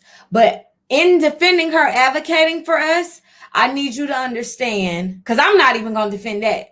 But if you want to defend that, cool. I'm just asking because there are a lot of people protesting, and that's what you can defend that. However, like I said, she could do more. She could be more beneficial to us if she advocates as a white woman and as our ally. Why do you think she can do? Okay. Now we're about to go a little bit further than I thought. Because if you're a white woman now we get into use your privilege, bitch. Use your privilege. You want to advocate for me? Use your privilege. Don't come over here and try to experience the struggles I'm doing that for us. I got that. Go and use your privilege. Go use your white voice. Go use your experiences and your benefits for us. That's what you do. Okay. I'm gonna say the super chat, and then actually, you should just stay on, and we'll just take calls and shit, because this is good. I can't answer these questions. I'm beamed in, but say it again. When I'm beamed in, I can't read the comments. Oh yeah, you can pick I can read the super chat, but not the. No, yeah, you can look in the right corner. It says chat. It says comment. It says private comment. Okay, got it. Yeah. Fact, sister. She could have done better work by not lying and stealing our identity. Honestly, first, we've been lied to too many times as a community. That's Terrence Bailey. No defense for lies, Terrence Bailey. And I'm gonna tell y'all this. Y'all know I love y'all in the barbershop, but when I watch this replay tomorrow, anybody that's defending this bullshit, I'm on your ass. Oh man. She is white. That's it. That's that. Damn, I shouldn't have read that super chat, because what did you say? Because I was about to ask you something. Something about her being an advocate, using her white privilege, use that. Using her. Reggie Owens says, I'm piggybacking this show on my backup channel because I'm suspended on my main page. So tonight's show is on the backup channel. Yeah, we going there tonight. Yeah, we definitely going there tonight. She is. So, damn, it's 10:50. Fuck. I just think that it's tough for. I'm just looking at this from 50,000 feet. It's tough for Black women to acknowledge a white woman when you've been Black for 20 years. You get what I'm saying? I 100%. What do you mean acknowledge? What do you mean acknowledge? Do you want a kudo or a pat on the back? No. I mean, a white woman. What do you mean acknowledge? The experience, like, it's tough for a Black woman to see a white woman and say, "You've never been me." You understand? Like, you haven't. It's not that it's tough. It doesn't. It doesn't exist. It doesn't exist. Right. You don't see my struggles as a Black woman. Even as a let's say everybody really thought she was Black, okay? Because all these people thought she was Black. Even in you being Black, there are struggles that you don't see that I see. Just off. I watched the documentary, and there are certain hairstyles that you could say, damn, she do look like a light-skinned Black woman. But as a white woman, it is a privilege in itself that you can say, I want to be Black today. I can never, ever. I wish I could have had this conversation. I wish you could have beamed in and asked her. I really wish. Like, it's a great conversation. Interview. And so, but she had to go in an hour, so we probably wouldn't even got you down that far. But it's a great conversation to have, because the flip side to her question, because she's a very articulate person, is you would have been a great conversation. It would have been a great conversation between the two of you. Is that, how can you tell me I'm using white privilege and I'm following my heart? And no, for real, like, she believes that she was her spirit. I don't want to. You watch the interview. I don't want to. That's some psychological shit she dealing with. I don't give a damn that you identify as Black. I don't give a damn that she really thinks she's Black. And watching bits and pieces of the documentary, I said, this lady really thinks she's Black. You are not. Even raising Black children, you are not Black. I'm gonna use this as an example. If two white people adopt Black kids, they can teach their children as white parents about their history, about their culture, and do all of that shit and still be white. You do not have to go and try to pick up my culture, appropriate and culture vote, do whatever you want to do and pretend to be Black. I don't need you to do that. You would have gotten more respect as a white fucking ally. And I'm tired of I'm looking in the chats. Niggas is inviting her to the cookout. Bitch, sit down. You're not invited to my cookout. Is she invited to the cookout as a white? No, she's not invited to no cookout. This is for Black folks. No, I'm saying, okay, got you. Even the white allies, they can't get in on everything. Okay. Reggie Owen said this is the same sister that said she doesn't mess with light-skinned Black folks, right? Who said that?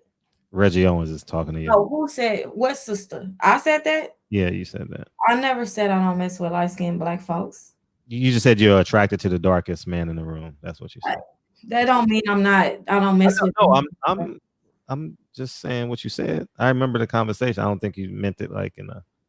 So yeah, that's all the.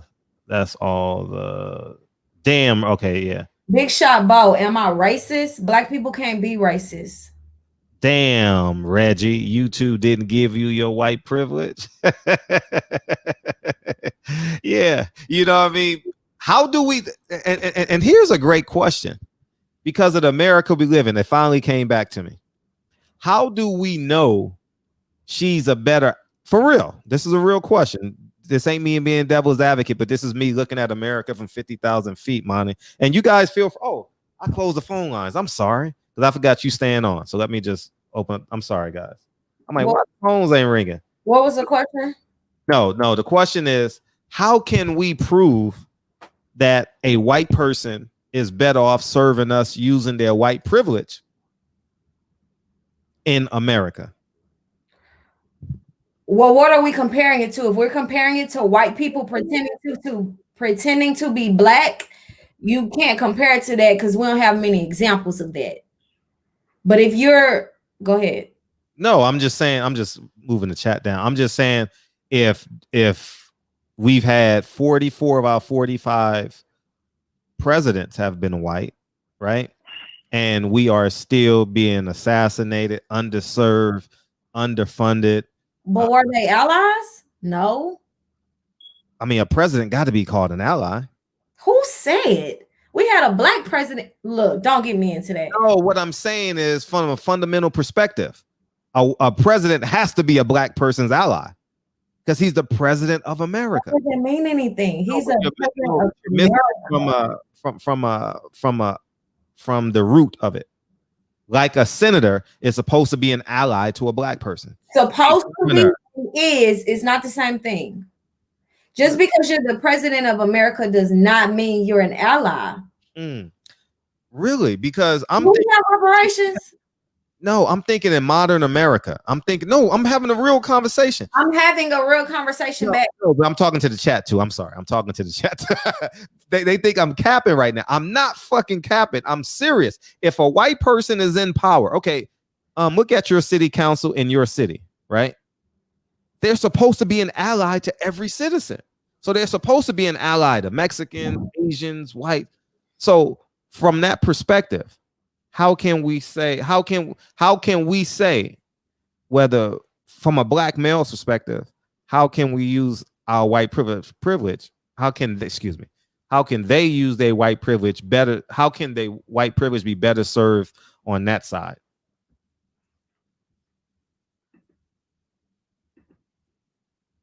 You talking to me or you talking to me? And I'm talking to you. I'm talking to you. Yeah. Okay. I'm gonna use this as an example. I'm gonna use Barack Obama as an example. Barack Obama, no matter how people may feel about him, black people, white people, whoever, no matter how they feel about him, they felt like he was gonna do certain stuff when he got in the White House. Regardless of the reasons he didn't do those things, black people felt like he was gonna do certain things. Once he got those 4 years, then he got another 4 years. Some black people was like, he not on our side. So if we can feel like that again, if we can feel like that with that black man in office, why do you feel like we can't have those same sentiments with white people in office? And that makes the point. Like, where is she better served? Who, Rachael? Yeah, I mean, we're staying on topic. Yeah, where is she better served? I don't think we can answer that question. What I think your valid point is how old are you? We're not gonna say age. You're an actress, but you've been on Earth for a certain amount of time, and there is some there's some non-tangible things as a black person that no one can ever experience, right? Fair enough. And based off of what we've experienced, they cannot experience, right? So I know, with all that being said, so there's so far a person can go, right? From a realistic perspective. But where is she better served? It's hard to say as a human being where is she better served. Now we can question the integrity part, right? About saying she's black and now saying she's white. Yeah, I think the integrity plays a huge part, and we got Pastor Usher Deacon 305 been waiting patiently, man. What's up, man? Too blessed to be stressed and highly favored. What's good? Hey, we good, man. What you got? We got Monty on camera. Only on camera. Anyways, how you doing? How you doing, Drake. sister? That's that. You don't know. Your old ass don't know nothing about Drake.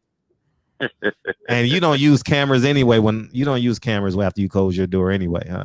So you don't know nothing about that. Not at all. Anyways, what's up? I have conflicting views about this, and I tried to bring this point up to you way before I even had an idea that you would bring this type of person to the platform, which I have no. It's your platform. You can do what you wanna. But remember, I was explaining to you about a month ago that I went to the doctor, and my nurse, she has 2 black kids, and she always, when me and my wife come, because not bragging or saying it, but I have a beautiful wife, and every time we come into the office, she like to pull out her photo album and show us that she got beautiful girls, you understand me? So we be checking it out and everything. So we consciously never trust this woman. Spiritually, you can pick up on someone's vibe when there's not really being authentic with you. You can tell that they're on some bullshit. You feel me? So one day we go in there after George got murdered by the police, right? George Floyd. And after all the protests broke out, we go to the doctor's office. I'm talking about as soon as we walk in the door, she called me by name. I'm just tired of this Black Lives Matter shit. I'm just tired of it. I say, hold on, man. Then you told me you got 2. Every time I come in, you keep showing me and my wife you got 2 black kids and all this shit. You feel what I'm saying? I say, what's your issue with the? I'm just tired of this shit. Everywhere I look, this Black lives, all lives matter. I say, listen, let me tell you something. For one, until Black lives are added to all lives, this is what we're talking about. We're talking about inclusion. Can we be included on the white experience, not just the white experience, the so-called American experience? When can we be treated equally, fairly? When can we be viewed as human and not animals? You got more love for cats and dogs than you do black folks. Michael Vick got what? How many years he got for shooting? You know what I'm saying? 2 or 3 for a damn dog. 2 years. You see what I'm saying? I say you can't have it both ways. And then we got into this deeper conversation about melanin and all this. She was really getting pissed off with me. I say, but this is my point. I say, you can have black kids. She said, but no, I got, she brought the fact that she got mixed kids. I'm really kind of speeding this along, but she brought the fact that she got mixed kids. I say, listen, no, you don't. You got, you have 2 black kids.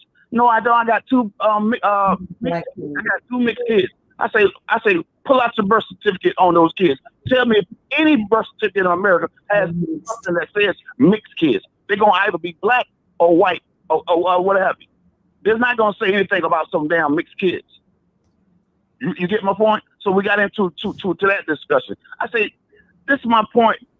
This is why I don't like interracial relationships, because you got black kids. That doesn't take that racist shit out of your mind and out of your heart.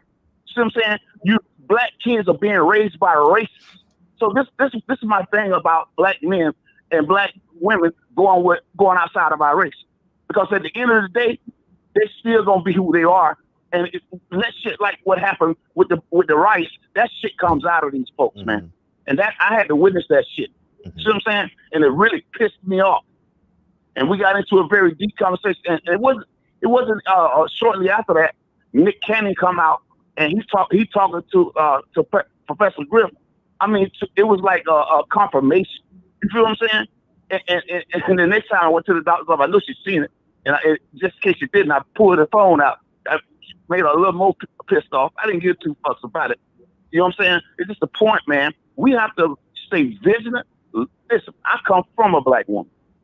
I love that black woman. She's no longer here on earth, but I keep her alive in my heart and in my mind. And when you listen to me talk about my mother, you would think she's still alive. You see what I'm saying? That's why, for me, as a black man, I don't care what nobody else do as far as your personal life. My mother taught me that. You know what I'm saying? Because we cannot judge another person. That's between God and that person. But at the end of the day, I had to make sure that my kids look like me, my kids look like my mother and their mother, which is a black woman and a black man. See what I'm saying? Because at the end of the day, we and go to this young lady's point. When she was on last time, she said some I don't know if people heard what she said, but it was deep enough, man. White folks cannot feel the empathy that we feel for our people. You see what I'm saying? They can sympathize with us, but empathy they do not have for us. It don't go that deep for them because they're not us. They don't give two fucks about us like that. They can tell you, yeah, I'm your ally, I'm this, that, and the third, but let this shit hit the fan. They're going to tell you exactly how they feel. Like this white woman told me she's tired of this damn Black Lives Matter shit, and I gave her ass the business. Hey, man, I love y'all, man. I don't want to be too long-winded. This nigga just goes. All right, appreciate you. Salute to the black queen right there. Black don't crack. Absolutely. All right, one. All right, one. Yeah. Shit. What's up? Fred. What's up, homie? Good to talk to you again. It's a deep one. Yeah, what you got? Hey, Fred, I'm down here in the 305. Yeah. Now, down here, I know you on the West Coast. Now, down here on this side, we got Cubans that identify with white folks. Mm-hmm. And they run a large corporations. They got a lot of power down here. Yeah, you're a senator. Now, you're a senator, Mark Rubio. Say it again? You're a senator, Mark Rubio, whatever he is, right? Yes, senator. Mm-hmm. A lot of the Fortune 5, a lot of the big corporations run by Cubans. Mm-hmm. You go in a lot of the grocery stores, you go in UPS, Walmart, a lot of those managers, Cubans. Mm-hmm. So we getting it from white folks and we getting it from Cuban folks. Now, the white folks will accept the Cubans as white, and they cool with it. They cool with anybody other than black people advancing. Mm-hmm. Now, I'm driving the truck right now at night. However, I went to school, got certifications, and I got the engineering license in Microsoft and one in Cisco. Mm-hmm. Also got a couple more Oracle. Mm-hmm. I wasn't willing to do it for free for 2 years just to do the job. So I ended up getting in a semi truck because I had a family to feed. And there's plenty of black folks down here that we're locked out of positions. Mm-hmm. Our pain is recent. It's not our fathers or our grandfathers' pain from years ago. It's recent pain that we've went through. So when you get an individual like this that's trying to float themselves as us when they're not us, we're going to have a problem with that. Because not only did she do that, she did it under the envelope of the NAACP and these black organizations. Now, if she would have did that on her own without the power of those organizations, more power to you. But you did that under the level of the NAACP. So you telling me that if a black person would have got that position, none of that would have been done? See, it's time out for the games and the confusion that some of these folks be, the games that they be trying to run. And that's just like the Kamala Harris thing, where she's not black and she cloaks herself with going to a historically black college. It's the same foolishness. I think a lot of these callers that have already called in, we just too smart for this stuff nowadays. We're not going for it. We're way too intelligent for this nowadays. And as far as moving forward with a person like this, it's very, very, very, very speculative when the media starts pushing these kind of people in front of you, because you end up with a bunch of confused ass Negroes. You end up with the Candace Owens and all these other people who don't know who they are, and they end up confused because as black people, as a person, as most black people are, we always trying to find the good in people. So we'll always try to find one or two good things about somebody and try to not be so negative about a person. But when a person is doing stuff like this, when a person is always telling you, I did this, I did that. Okay, if you did it by yourself, fine. But you did this under the cloak of these organizations. These organizations are monsters. I could have did that. You could have did that. I'm not saying that she wouldn't have did it separately, but show me that you would have did it separately. Why you snuck in there and did that like that? You didn't have to do it like that if that's what you was going to do. And then once you got caught with it, on top of that, you still riding with it and using all these keywords that it just don't make any sense at all. I think we just way too smart with it. Now, and one more thing, Fred. Now, as far as your show go, Fred, when you gonna get a subscription, man? You need to get a subscription. Mm-hmm. Yeah. I'll pay monthly for your show. Thank you. You need to get you a subscription. You need to get you a subscription because a lot of these folks have subscriptions. Because I'm in the stocks heavy, and some of these folks I pay $10 a month. You need to get you a subscription because the content that you putting out is worth $10, $20 a month. And the people that's listening to my voice, they need to support you. Because a lot of this stuff that you're talking about, see, black people, we're more diverse in sports. We're more diverse in politics. And you be hitting on so much stuff, man. You need to get you a subscription, and people will pay for it. And one other thing, as far as boxing and stuff go, I think people got to be careful when they talking about Gary Russell and they talking about Devin Haney. Because as much as I dislike Floyd outside of the ring, what he did inside of the ring, no matter who his opponent was, he gave them people props. Whoever he was fighting, be it a young Carnelo or whoever he was fighting, he gave that individual props. And I think we got to be careful when we start talking about this guy's ducking this person and this person is ducking that person. These are professional fighters. I ain't never fought in the ring, and most of these people calling in ain't never fought in the ring. I find it hard to believe that a professional fighter is ducking another professional fighter his weight class. And when these people tell you why, as far as Gary Russell told you why he wasn't going to sign that contract, we just got to take the man at his word. He said he was up to the people. He sent that contract to 2 other people that told him not to sign that contract. Now, if my lawyers tell me not to sign something, I'd be a damn fool to sign it. That's my call, Fred. I appreciate you. Like I said, Fred, get you a subscription, man. I will. It's coming. Man. It's coming. We building. All we do is grow every day. Every day. We will pay for that. We gonna light it up. Fill it out, man. I appreciate that. Yeah, it's coming. It's definitely coming. All right, y'all be easy. Have a good night. I appreciate the support too. Thank you, dog. Can I speak on something that he said? And the phone keep on lighting up. Go ahead. He was talking about Kamala, and somebody was trying to tap in and say that she's black because her dad is Jamaican. My thoughts on that: yes, she's black. But once a black person tells me that they're not black, I'm not riding for you. If you're not on my side, I'm not on your side. You don't want to be black? Okay, I don't give a damn that your daddy is Jamaican, and I don't care. If you tell me you're not black and you're not for us, move to the side. Facts. Pound for Pound boxing channel. Make sure y'all go subscribe. It doesn't matter. She's a white woman. Yeah, man, this would have been a great conversation to have. Great conversation to have. What's up, Texas? Peace. What up, Fred? Hey, how you feel? Peace. What up, sis? I called to talk to my sister, Fred. Oh, to be excuse honest. me. Go ahead, shoot your shot. Go ahead. No, it ain't shooting no shot. This is real family business right here. I want to tell my sister how proud of her that I am, and that I watch her with admiration, and that I hope that my daughter will have the courage and the tenacity to speak up the way you speaking up. Also, I want to comment on the chat and what I was reading, and it was pissing me off, and I'm pretty sure you saw me in there responding for it. I think, and I got to address you, Reggie, because you wrote it in the public, and I got to say it in the public. Put your Instagram. Reggie, you out of line for saying that Fred should hang up on his sister because you have a difference of opinion and that you don't view. But who said that? Reggie Owens. Put your ID in the Reggie chat. Owens. He's a sucker what he is. You should never fix your mouth to say nothing bad about a black woman, especially after what you just saw. And she's on here defending her experience as a black woman, and you sitting on your chat behind your keyboard trashing her. If you had something to say to that sister, Reggie, you should have beamed in.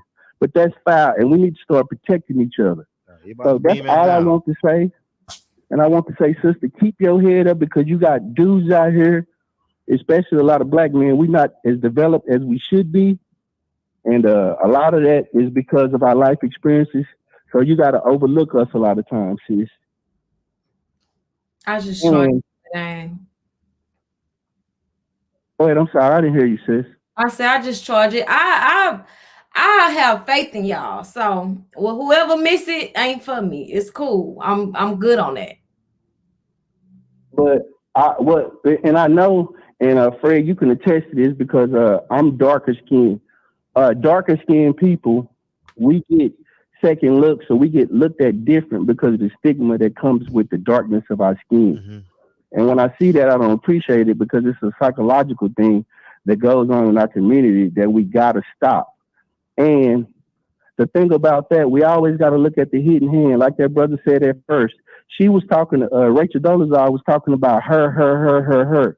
What she experienced was 100% white privilege. Is white because I say so. I'm white because I say so.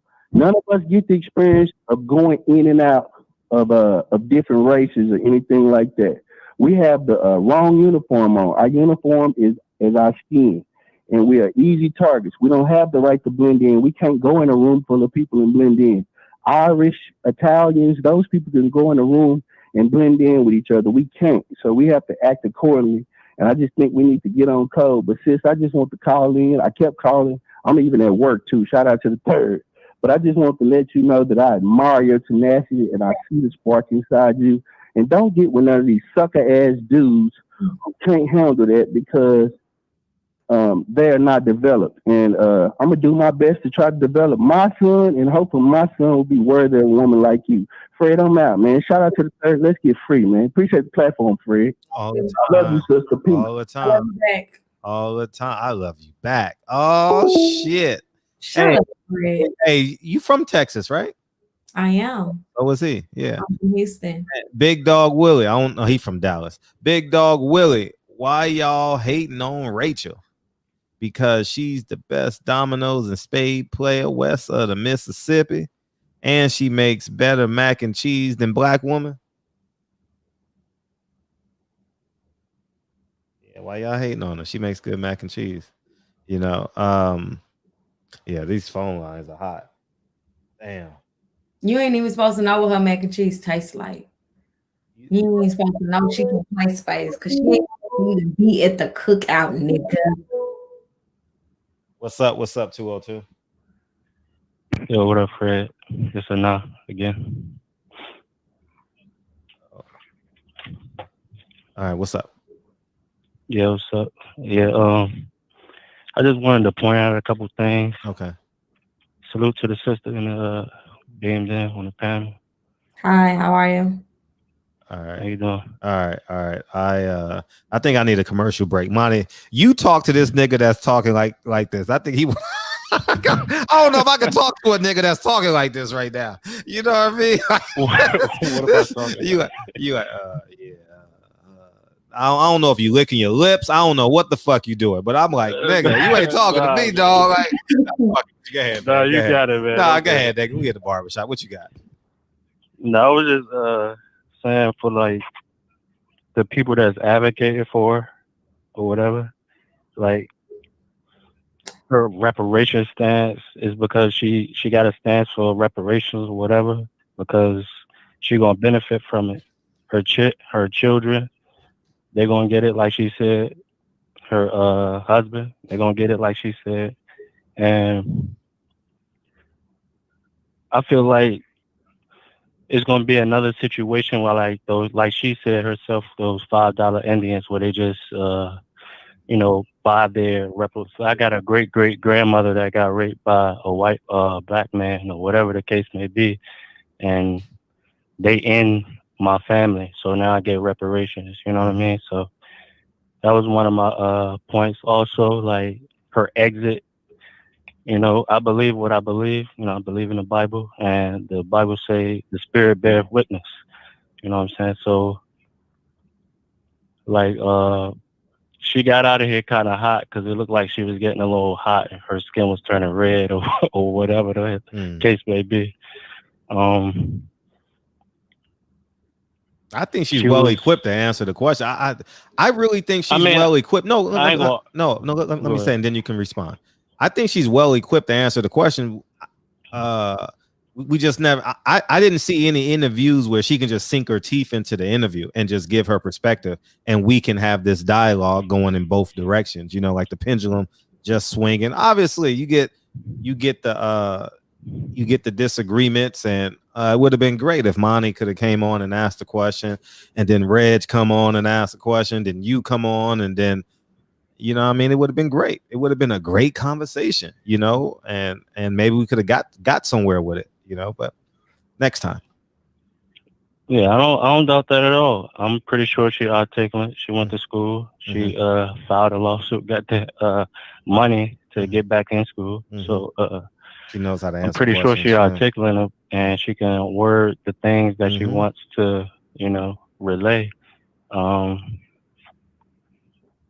but I mean, that's pretty much, you know, my call. I just wanted to, you know, salute you, salute the chat. Yeah, we give you know what I'm saying. Salute to the beautiful queen. Peace to y'all. I'll be in the chat. Appreciate you. Yeah, and CJ, not only was Danny Garcia on the thing, but they actually broadcasted the whatchamacallit today too. It was a production, the media workout. It was a big time production. You know what I mean? So yeah, man, these phone lines are hot. TB, you got a quick one? Because these motherfuckers calling in like a motherfucker. What's up? This gonna be real quick. Thank you, Jesus. Forget you, Fred. Hey, look, this is for mine. I'm going to ask you a couple questions, okay? No, well, I got them written down, so ain't no pausing, nigga. I got them written down, so I'm going to ask Monty a couple questions. You can answer which one you like. Why you just out of man like $100?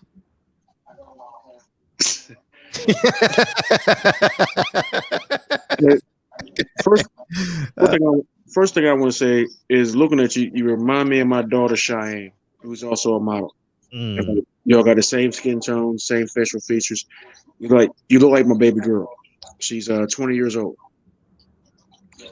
All right, so my first thing is, as an African American, none of us are 100%. You know what I'm saying? From our indigenous place in Africa. If you came over on a slave ship, quote unquote. Gotta say that, quote unquote. None of us, majority of us, have multiple countries that we come from. So if you're 70% black, then that, you know what I'm saying, that means that you got some other stuff in you. I know myself, I'm more Irish than I am from Ghana. Okay. The other issue is, I'm laying on this out there so I can just go ahead and get off, and she gets angry. Okay. The other thing is the Blue Lives Matter issue. Now, a pastor up north came out and said that and he's a president of the local chapter of the NWCP. I don't know if you saw the Newsweek article. He said that cops need to stop with people need to stop supporting the Blue Lives Matter movement, because it is a direct response to the Black Lives Matter movement. And Blue Lives Matter is nothing but a career choice, which I've been saying for over a year. It's a career choice. Your career choice, it got nothing to do with your ethnic background. That's what you chose to do. And there's the ounce black rule. And then there's the black folk need to stop being so forgiving. And then there's the issue of us putting out our own people in our own community. You know, the old African proverb says that a child will burn down the village just to feel its warmth. So you kick out somebody out of your own community and you ostracize somebody. You know, the proverb says that they will burn down their own community just to feel the warmth of the community. And for those who don't know, we talk about the mixing of the races and stuff like that, and stuff from, you know what I'm saying, from the transatlantic slave trade. You know, Johnny Depp's great-great-grandmother was the first black woman to sue the state of Virginia for her freedom and win. And you would never know Johnny Depp had an ounce of black in it. That's all I got. I can't believe. And you had that written down. Damn. Oh, yes, I did, man. Useless information. Ain't what you said? Useless information. Nah, so some self-righteous motherfucker like real rap gonna say that's not useless. We were indigenous. Yeah. You What's know up, what? real rap? I know you in that truck, dog. What's up? What's up? If we were indigenous, you know what I'm saying? I hear people talk all the indigenous stuff, but I don't hear none of them talk about Pangea. So you know what I'm saying? That's how we got here, Pangea, right? Yeah, I mean, how the hell you find black folk on a deserted island in the middle of nowhere, and then you wonder how the hell they got there? That's Pangea. They were deserted. We've been here millions of years. Yes, they were deserted. So I just want people to know that, like in the chat, because people think we've been here since 1492. Christopher Columbus sailed the ocean blue. I'm just saying. Yeah. Anyway. You can't make that argument and not talk about Pangea. And I keep what I tell people, they're like, "Oh, nigga, you crazy, nigga, you crazy." I'm like, "No, nigga, I read." Yeah. You know what I'm saying? So, all right, brother. All right, sis. Triple OG, what up? What up? Oh, let me intro you. Was I supposed to answer some questions? Huh? You scared to death, Negro. Nah, he just wanted to holler at you.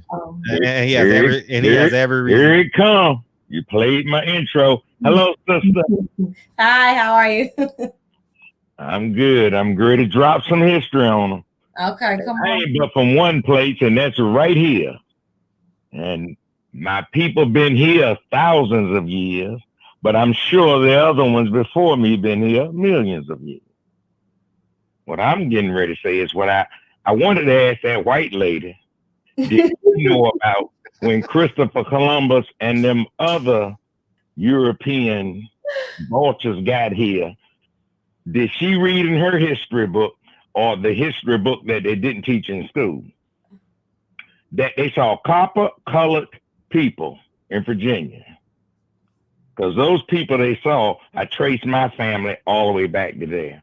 We've always been from Southampton County, Virginia, Capron, near Cortland, where Nat Turner killed them white folks. Direct descendant. Now, I wanted to ask her that, but she was gone. And plus, I was late. I've been kind of late lately trying to get back in tune. Always ask black people, have you ever heard anybody in your family say you had a little Indian in you? You ever heard that phrase? Yeah. But a black member of your family told you that, right? Yeah. Who told us we were African? Was it a black person from Africa? No, it was the government. And who ran the government? You know what's funny? You should say that. White people. Because exactly. Because do you believe in dinosaurs? I ain't never seen one. I ain't never seen one neither. We can go there, man. I ain't never seen a dinosaur a day in my life. I'm just being 100. I'm just being one. How did these motherfuckers fly? How come they ain't flying now? Like, isn't this world about evolution? Yeah, but I heard we had a couple of what's called these things? Not missiles. Big rocks come from outer space, hit everything, kill them. That was the history. Asteroid. There you go. And that one's supposed to be hitting us pretty soon again. And civilizations are born after. Dinosaurs were the food of the giants. Yeah. And that, just as real as the dinosaurs is, it's like I was speaking to somebody yesterday, told me, you're black, I'm tired of how black people killing each other. I said, if black people killing each other that much, why the hell all of us ain't dead? I ain't saying we ain't killing each other, but usually it's a beef. But white people kill each other. Asians kill each other. Koreans, you name it, Hispanic. But all of them get a chance to kill each other and us. But we only get stuck on us sometimes. Here's my thing. They started with us being copper colored. Then we were colored. Then we were mulatto. And I'm talking about all of this during late 1400s, 1500s. By the time we get to 1960, we done had about 5 names. So in the 60s, we was colored, Negro, and then 60s, 70s, we were black. And then all of a sudden, the white folks told Jesse Jackson run for president, and he's the first one to say African American. And who told him that? White folks. Look, Jesse, if you don't win the primary, you got to bring your people on over here now to vote Democratic. You know how they do. Ain't that what happens when they're running for president and all that stuff? This is how they use us. The other thing, I was looking at a document. If you something like death certificates, marriage certificates, it has Asian, Japanese, China, everything up there. And for, who are you if you died? And then it has black or African American. On the marriage certificate, I'm sure it would have the same thing on the birth certificate. And they got all these other people that are here. But do you know they don't have African up there? They got African American, assuming the person that had already been here, and you accept that you were from Africa. But I looked, and they got Somalians coming here now, Nigerians, and now they're going to have to put African on that thing. And as long as Africa been there, as long as we've been here, why they don't have African on a document like that? Can you answer that one, Fred? No, go ahead. That's about with the dinosaur. You can't answer that one, again. We trying to figure it out though. That motherfucker ain't flying. Man, show me a real dinosaur bone. Just show me a real dinosaur, bro. That's all I'm saying. How the fuck did we evolve from monkeys? Like, I don't understand. I'm not believing this shit. I'm just gonna say that right now. Like, man. Oh, a whole lot of shit I don't believe. How the fuck we believe? How the fuck I come from a monkey? How the fuck they convince black people they come from monkeys, dog? They believe the shit. You came from a monkey, nigga. Animals and humans can't make babies. If you read their history, their DNA is animal DNA. And they the one wrote the history. Neanderthal, and I forgot what the other one was. That's animal DNA. I didn't come from a monkey, melanated people. I'm just gonna say that. Melanated people don't have animal DNA. We have human DNA. Now, ain't that weird? You should have learned that in science class. And you can look that up if you don't believe me. Black people are not people of color. Black people have human DNA. And most white people, all white people, come under animal DNA or Neanderthal and the caveman and all of that stuff. Now, I think if the caveman was real, them damn dinosaurs would have ate his ass up. Ain't that when he was supposed to have been there with them? Yeah, I mean, if no, my thing is if there were dinosaurs, shit. I mean, how the fuck did they fit on Noah's Ark? Like, you get what I'm saying? Like, y'all help me out. Y'all Christians in this motherfucker. Y'all, I don't roll with it. Right, the reason I don't roll with it is I'm still looking for those slave ships. Those pyramids all over America are still here, and they've been here for thousands of years. There are pyramids in Mexico that's been there thousands of years. Pyramids in Egypt and Africa and been there thousands of years. Where them damn slave ships at? And that they brought these 12 million million here for people millions on? of years. That proves we've been here for millions of years. Yeah, but I'm still trying to find them slave ships that's been here that ain't even that old. Them slave ships ain't that old. Yeah, the You Ark should of have the been able to Covenant. preserve them. It's frozen in Mount Antioch. What is it? Mount what? Oh, I forget. You talking about Noah's Ark? No, yeah. It's frozen where? It's in a mountain called Mount something. This nigga spit in the phone like you did a 3-year-old laugh right now. That shit funny. Man, because I had something in my mouth. I just had to run in the bathroom and get a towel and wipe my. I was drinking some water. Y'all better stop believing you this. Crazy, Fred. Y'all better You stop should be funny sometimes. Hey. But that's all I got, man. I'll give the rest of the history lesson later.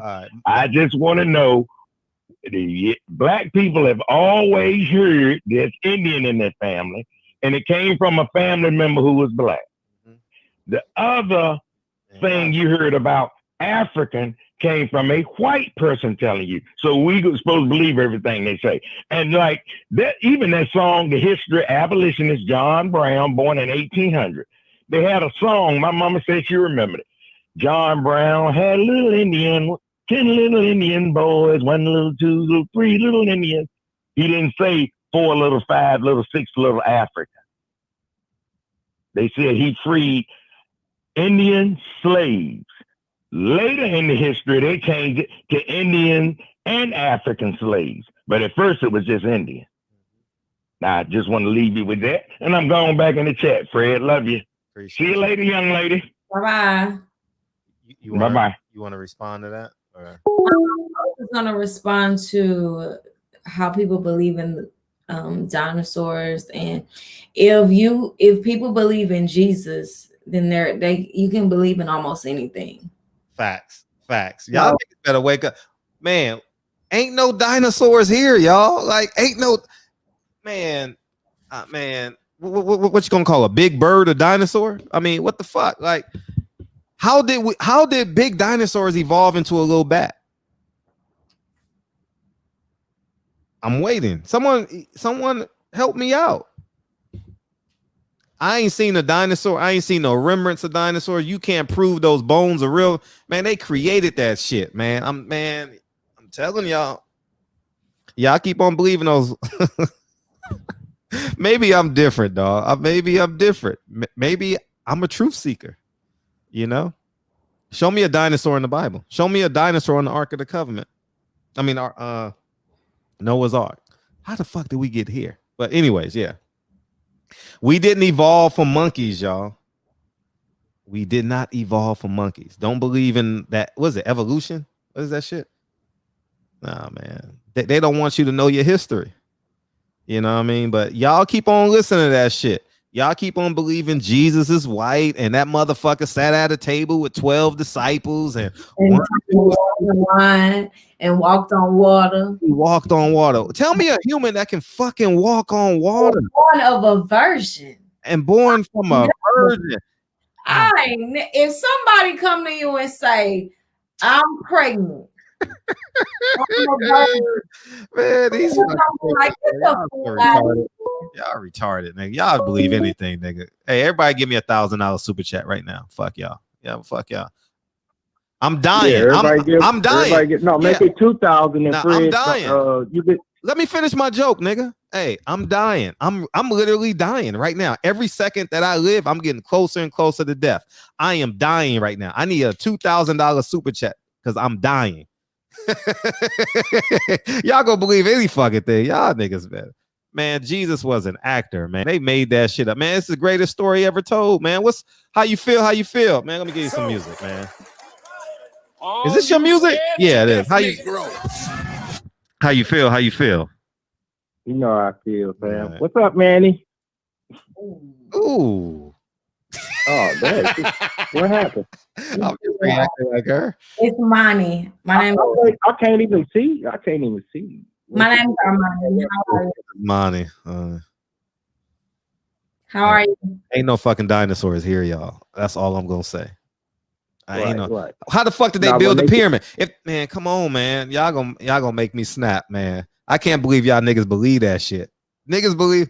I mean, man, come on, man. Oh gosh. Y'all believe in dinosaurs, y'all?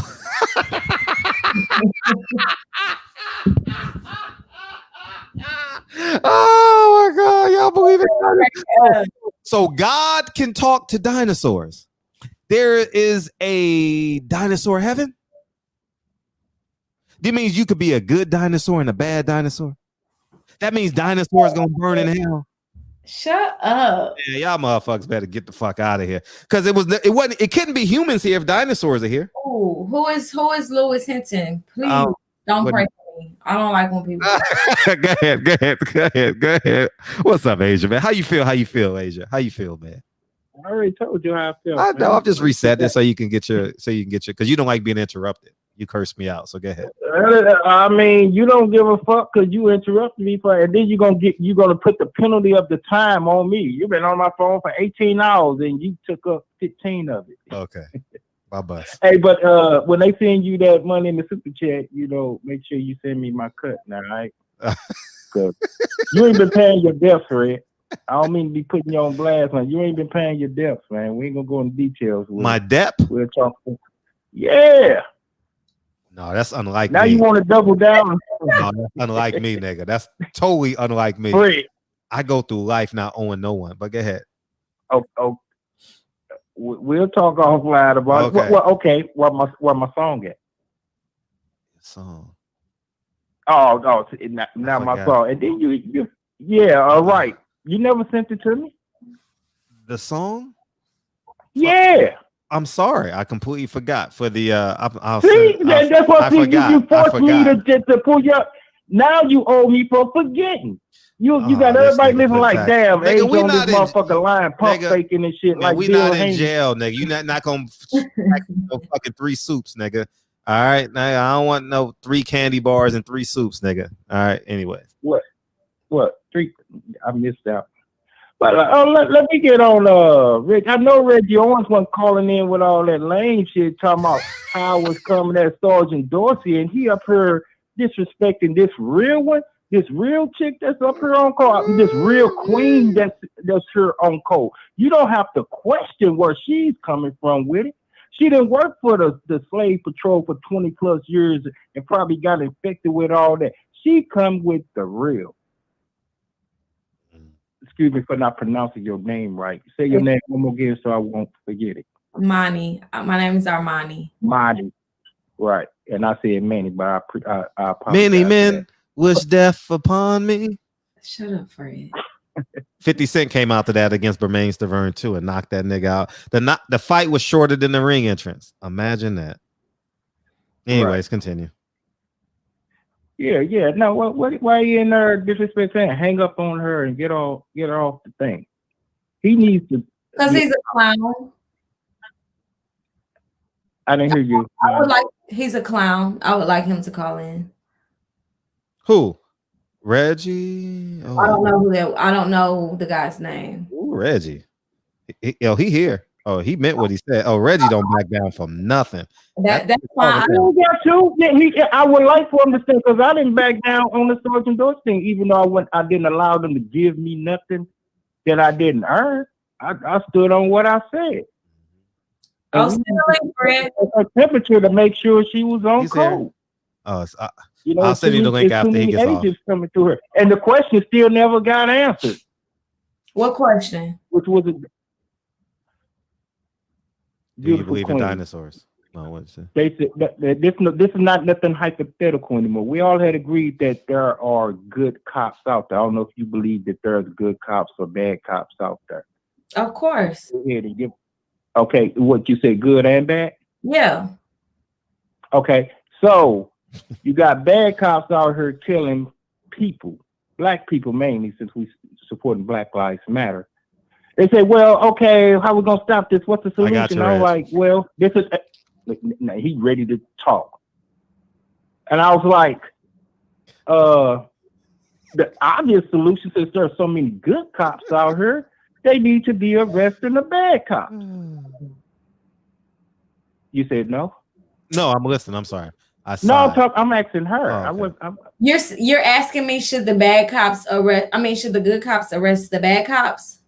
Yes, right. As far as part of a solution, that was my idea, and that was thinking like, hey, that's like trying to find a unicorn and a triple rainbow with platinum in the pot. Like that. Oh, that's not gonna happen. How stupid are you to be thinking of that? Where you get that? I don't think it's gonna happen either. Bad cops. Who told you some shit like that? Your taxpayers don't pay for the police. You're so silly of you. Stupid ass whole shit like that. So I'm asking you, what you say to that? Is that so far-fetched? Good cops can't arrest the bad cops. And I didn't even want to call to go down that road. I think you gonna let her answer it, or you just? I know. I'm not gonna say it wouldn't happen, but it's unlikely. I feel like that. It's kind of like they're on code. All cops, Exactly. that most of them are on code, and the code is not where the good cop bad. The code is we stick together. That's the code. And even if it's an unspoken. Monty, I don't mean to stop you off. I understand the politics behind it in this real world. We just say if you had the authority, if it's good cops, they're going to arrest some bad cops. Would you have that in order? In my perfect world, there will be no cops. You have in your town, in your city, you run people. The people are the government. The people are. There is no good cop, bad cop, because there is no cop. Okay. Okay, that's cool. That's all I'm saying. You know, good cops out here. I'm disappointed. And then he even said, "Well, the good cops don't have the authority to arrest." And I was like, "Oh man, I'm through with it." But I didn't even want to go down there. I really want to call in about the. How did the duck party go yesterday? You missed it, huh? But before I do that, let me shout out Terrence Bailey. He called her Moni. I gave pictures to Fred of my baby girl. She reminds me of you. She's a model out of Florida, Cheyenne Bailey. Shout out to Cheyenne Bailey. All right, Moni. Shut up, Fred. All right, let's go with how was the duck party? Well, there ain't gonna be no duck party right now, nigga. Yeah, I don't duck none of these clown ass motherfuckers. So let's talk the shit y'all talking. Is this so racist? Open it up. Of course it is. Okay, Let's talk. Go ahead. So one at a time. So we all can. No, keep talking. Open it up. Asia on the phone. You on the phone. Let's talk. I want you to talk. You was talking how shit in the comments talk. Cause you acting on some sister soldier shit. When did you wake up to this shit? What's to wrong this with fake shit? Cause you ain't really about the shit you talking. You talking ignorant shit. Do you know me, sir? Do you know me? I don't gotta know you. You know me. Listen. I ain't about to yell with you. Do you know me? Asia Map still on the call too, right? Yeah. We're gonna listen to you. Go ahead. We'll listen to you. You was talking, Asia Map, all that police crazy shit, but talk what you really feel in your heart. I just said it with your words. They don't have the authority to arrest the police. You don't know what the fuck you talking about. How you gonna really have it in your mind and then put it out in public? Police don't have the authority to arrest police. In your own record for saying that, Fred, go ahead and pull it up and play it back. No, we ain't gonna do that, but we just gonna speak. Now we ain't gonna do it. No. Let me talk to Asia. Debate or whatever the case. I ain't got time right now. No. Let me say this, Fred. Do you see them cops arresting them cops you talking about? For the queen on the panel. I think Asia's issue is that I think Asia be out here getting slapped the fuck up by cops and don't do shit about it. And you mad that fucking good cops ain't arresting them? What's your problem? Nigga, you talking about because we answered that they don't like what you talking about. And DB got those receipts, so fuck what you thinking. What are you talking about? You try to flack me up and see what goes down. You ain't gonna do shit. That shut everything down. Like I said, we got our chief on record saying, I don't know what to do with these motherfuckers over here. Exactly. So we ain't gonna do the tough talk shit. There's too many receipts out there. All I'm saying is, if there are good cops out there, they need to start arresting bad cops. Like I said, you gonna handle that with your local authority. Why they don't arrest the cops? We get it. They want to save their job and they're not going to do it. But you try to come up like, oh, that's just completely impossible, and it's just absurd to even think that way. Start calling you Curtis Combs. You're a cyber bully. Call you Curtis Combs. Who is? Reggie Owens. Man, get out! Man, get out of here! I'm the most chill cat you gonna ever come across. You a cyber bully, and might I ask, because what's the problem you have with Monty, and you have to articulate it to her as opposed to being a bully. Articulate your disagreement as opposed to. No, man, she come on some fuck this bitch and that, and you can't come out. You got to have allies in any kind of conflict you go into. And this is how I know people don't know the strategy of how to go through shit. but you run off allies. Everybody, just because they don't look like you, mean they're your damn enemy. And that's just the whole sense of the matter. Even anytime you look at war, America could be as powerful as it want to be. It can't go into conflicts by itself. You're going to have allies. Not all white people are on the same accord, and not all black folks are on the same accord neither. And our deepest issues is internally, not from folks acting like they want to be us. Are you done? We're deeper issue than that. Are you No, done? I'm gonna let you open up. I want you to speak, Sister Soldier. First of all, my name is Armani, not Sister Soldier. Second of all, if you listen to me, I said she was a greater benefit as a white ally. I said she can be an ally. I have an issue with the fact that she's pretending to be black. That is my issue. Keep going. What's your other stance? Because what's the issue? You're not saying nothing. What's the issue? My issue is that you're trying to be black. What's the issue? She said it. Trying to be black. That's my issue. Do I need to say that again?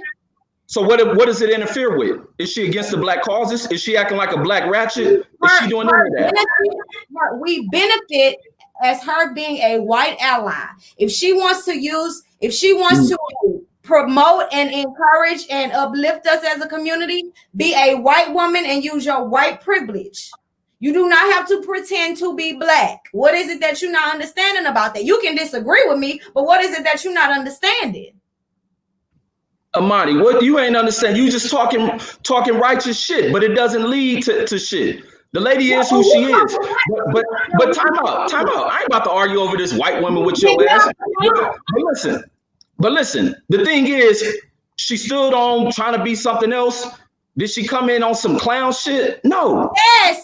She stood on black causes. That's clown shit, my nigga. And if you don't see that on black causes. Hey, and when it was revealed, did she go back to acting white? She stood on black causes. So stop it. Get this nigga. Hey, she's still on the goddamn black causes, Mr. Soldier. You just rah shit, but I guarantee you. Rah shit, nigga.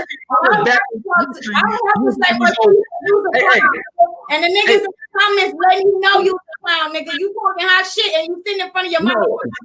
Nigga. Get this nigga off the phone, nigga. Hey, Sister Soldier, calm down. Because I guarantee you go back to your profile, you probably was press hair, contacts in your eyes, so stop it. Don't wake up one day and get on some righteous shit. Like, stop it. Fred, get this clown off the phone. No, let him speak, Amani. He deserves that platform. No, and Asia Math the one who kicked it off. So keep talking, Asia. No, because when you came to defense for Sergeant Dorsey, so damn right I'm gonna come for the defense for a real queen. That's speaking on the way you was talking. And the fact that you defending her ass, I understand that you may disagree with me, but the fact that you defending her and going against my black ass speaks to your character, clown. Listen, I ain't gonna disrespect you like that, but you are a clown to me though. That's why I won't respect your name. That's fine, cause I feel the same way about you, nigga. It's mutual. It's mutual, baby. I say, nigga, get the fuck off the phone. Hold up before you get out. How you gonna say I kick her? You said what you said in the comment. That wasn't coerced by me. You said that you speak from your heart. How you gonna try to deflect it on me? She said my shit. Wait, say that again. How you gonna deflect that on me? I didn't put them words in. I didn't make your keyboard warrior fingers type what you type about her in the thing. So how I kick some shit off? Nigga, did you ask me to call in? I didn't ask you to call in. You did that on your. I ain't do your rotary dial or your push button or whatever the hell you got. You could have just said on back. Only no, thing you ain't gonna. Me and Dorsey was having I would call it a misunderstanding. You jump in like I was attacking her just because you want to play victim. He over there. You're in there. Ray got all the receipts. Right, look, if Rachel is your queen, nigga, let Rachel be your queen, but don't speak for me and don't speak for the rest of the niggas in the chat. Hey, Sister Soldier, get out of here. I'm talking to Asia. I ain't about to argue with you, young lady.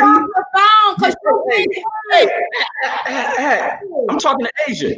But Asia the one who come on here, like I said. I ain't talking to you, Sister Soldier. Get out of here. Don't come here on that fake righteous shit because you've been on some fraud shit when you first got on here. So Nigga, stop I've it. been wrong about my people since the first time I got on this platform. How about that? I've been the same since the first time I got on this platform. If you got an issue with that, that's your issue and your self-hating ass, not me. If Rachael is your queen, nigga, go bow down and lick her feet and get the fuck off the phone line, nigga.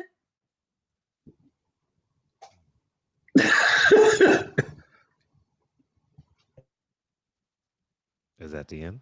Is that the end? Is you on the phone? Hey, there's just a bunch of rah-rah, but I'm gonna stand to what I stated. I'm gonna stand to what I stated. And we just gonna go back and forth, but I ain't about to argue with you. But back to Asia. You stand on your stance, and I'm gonna stand 10 times on mine. Leave her real quick so I can talk with Asia. Get up out of here, man.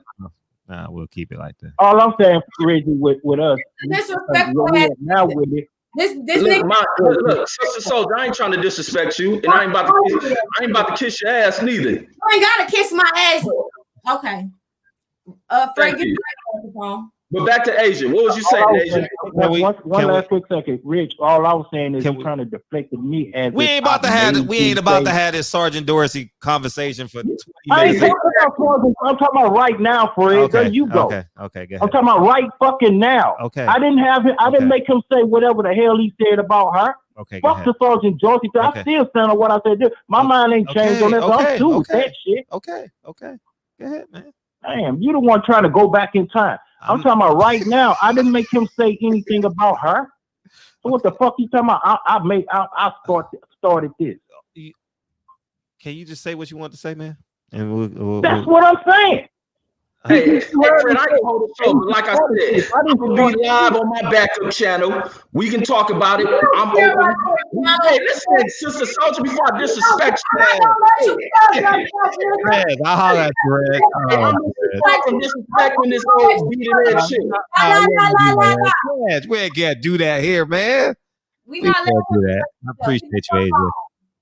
Appreciate no, you. But Fred, before you go up, I understand you the moderator and all this, but where did I start? And I ain't playing no fucking victim. What are you talking about? Ain't no one disagreeing with you. I just didn't want to go back to Sergeant Dorsey. I'm just saying, you said Sergeant Dorsey for fucking like, 40 nigga, minutes. Asia didn't start no shit, nigga. You the one jumped on, wanted to go at that. No, you asked him. You asked him to come on. You asked him. All right. No, I ain't asked him to come on. Okay, we passed that. You want to make a point? No, I was hollering at her, come and just have friendly conversation with her. But back to the call when the point when I was calling in, I feel Bill Haney was on one in a way, man. What are we talking about here? You say what? Anyways, no, I'm going back because Kevin Browder said we're gonna reset this. Kevin Brower said all I know is Rachael is white, period. And then Terrence Bailey came in. Fuck it, it's gone. Y'all niggas in the chat heavy. But he basically said his daughter. I'll show you a picture of his daughter. I'll DM it to you. Oh, it's right here. Oh, he says, cut your losses, Reggie. Come sit with us on the bench. Yeah, Reggie. Yeah, gold in the show. Asia Math all over the place. Asia Math, you the oldest emotional nigga I know. Anyways, man.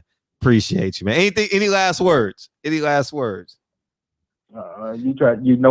me. So we'll talk whenever you. I'll send you the song. I'll send you the intro song you tomorrow, right? Right. Okay, I'll send it I to you. done paid for it 50 billion times. No, I forgot. I know, man. I know you busy, I and I don't bug you about it and all that. But it was like I didn't know you were trying to use them cracking nerves like the Jedi mind trick. Like, no, you really didn't. Damn, dog, for real. This nigga just talking because you're afraid to hang up and sit in that quiet room, huh? You're afraid to hang up and sit in that quiet room. It's okay. It's okay, Asian. Get mad at the wall. You want to hear how many people in my room? I know you got 4 beautiful daughters. I didn't think you did. But anyway, I'm going to get off the line, man. All I guess that's what you want me to do. Good night, Monty. Good night. Terrence Bay, cut your losses. All right, we got real rap coming. What you got, man? All right, look. Salute to the sister that's on the panel. I don't want to mispronounce her name. Everything that she was saying earlier when I got off on the first call, I listened to the whole thing. I completely agree. Like, I'm not saying I'm not gonna put words in her mouth, but I feel like she had reiterated some of my sentiments. So I'm gonna ask you, Fred, but it's really to the chat. Yeah. When in America have we ever heard that politicians or whoever, these so-called fake ass allies, are gonna do something specifically for black people, not minorities, my nigga, specifically for black people only? Because she was hitting on Obama earlier, and I agree with what she was saying. You know, I voted for Obama twice. I admit that shit. And I was in the military my only 4 years. His first 4 years, you know, I served during his first term in presidency, and I tried to get dude a chance, and dude personally let me down. But what I'm asking, what I want to know from the chat is, when have you ever heard a so-called ally? Because Fred, you were talking about the president can be an ally. That's bullshit, Fred. No, no, it's not bullshit. What I'm saying is, from a pragmatic standpoint, He's everybody's president. I get it. Like, I get it, but what the bro, fuck are you like, talking about? That's not even up for conversation. Yes, the president's supposed to be an ally. Yes, the president is supposed to be an ally. Hold on, but look,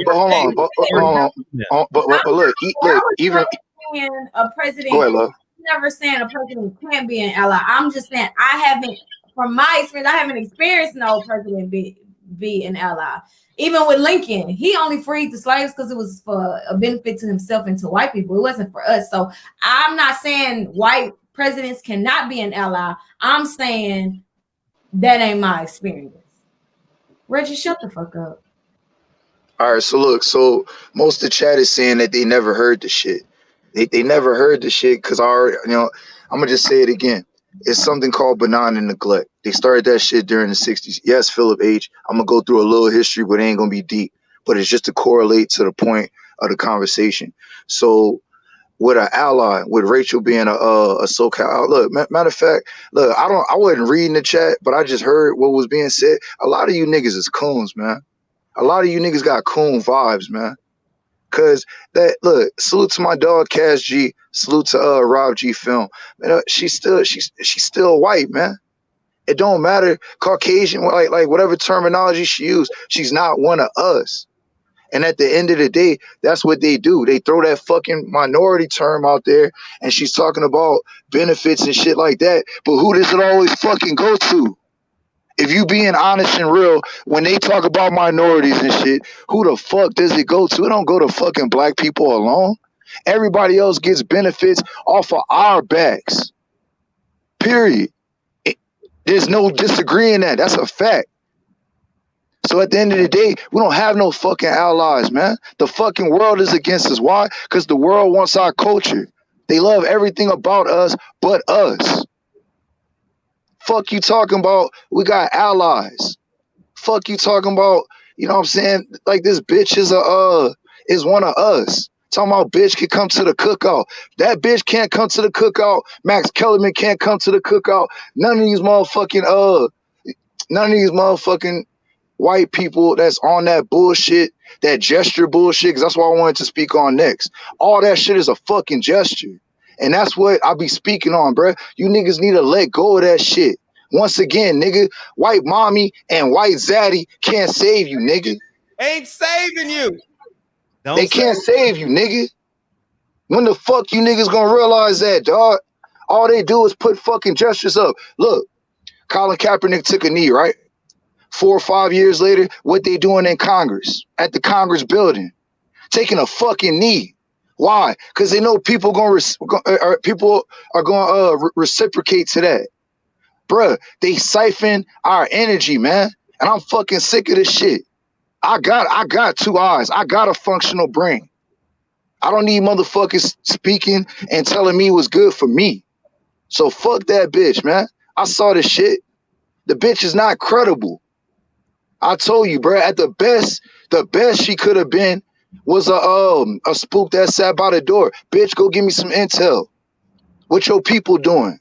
What your people talking about? What they got planned?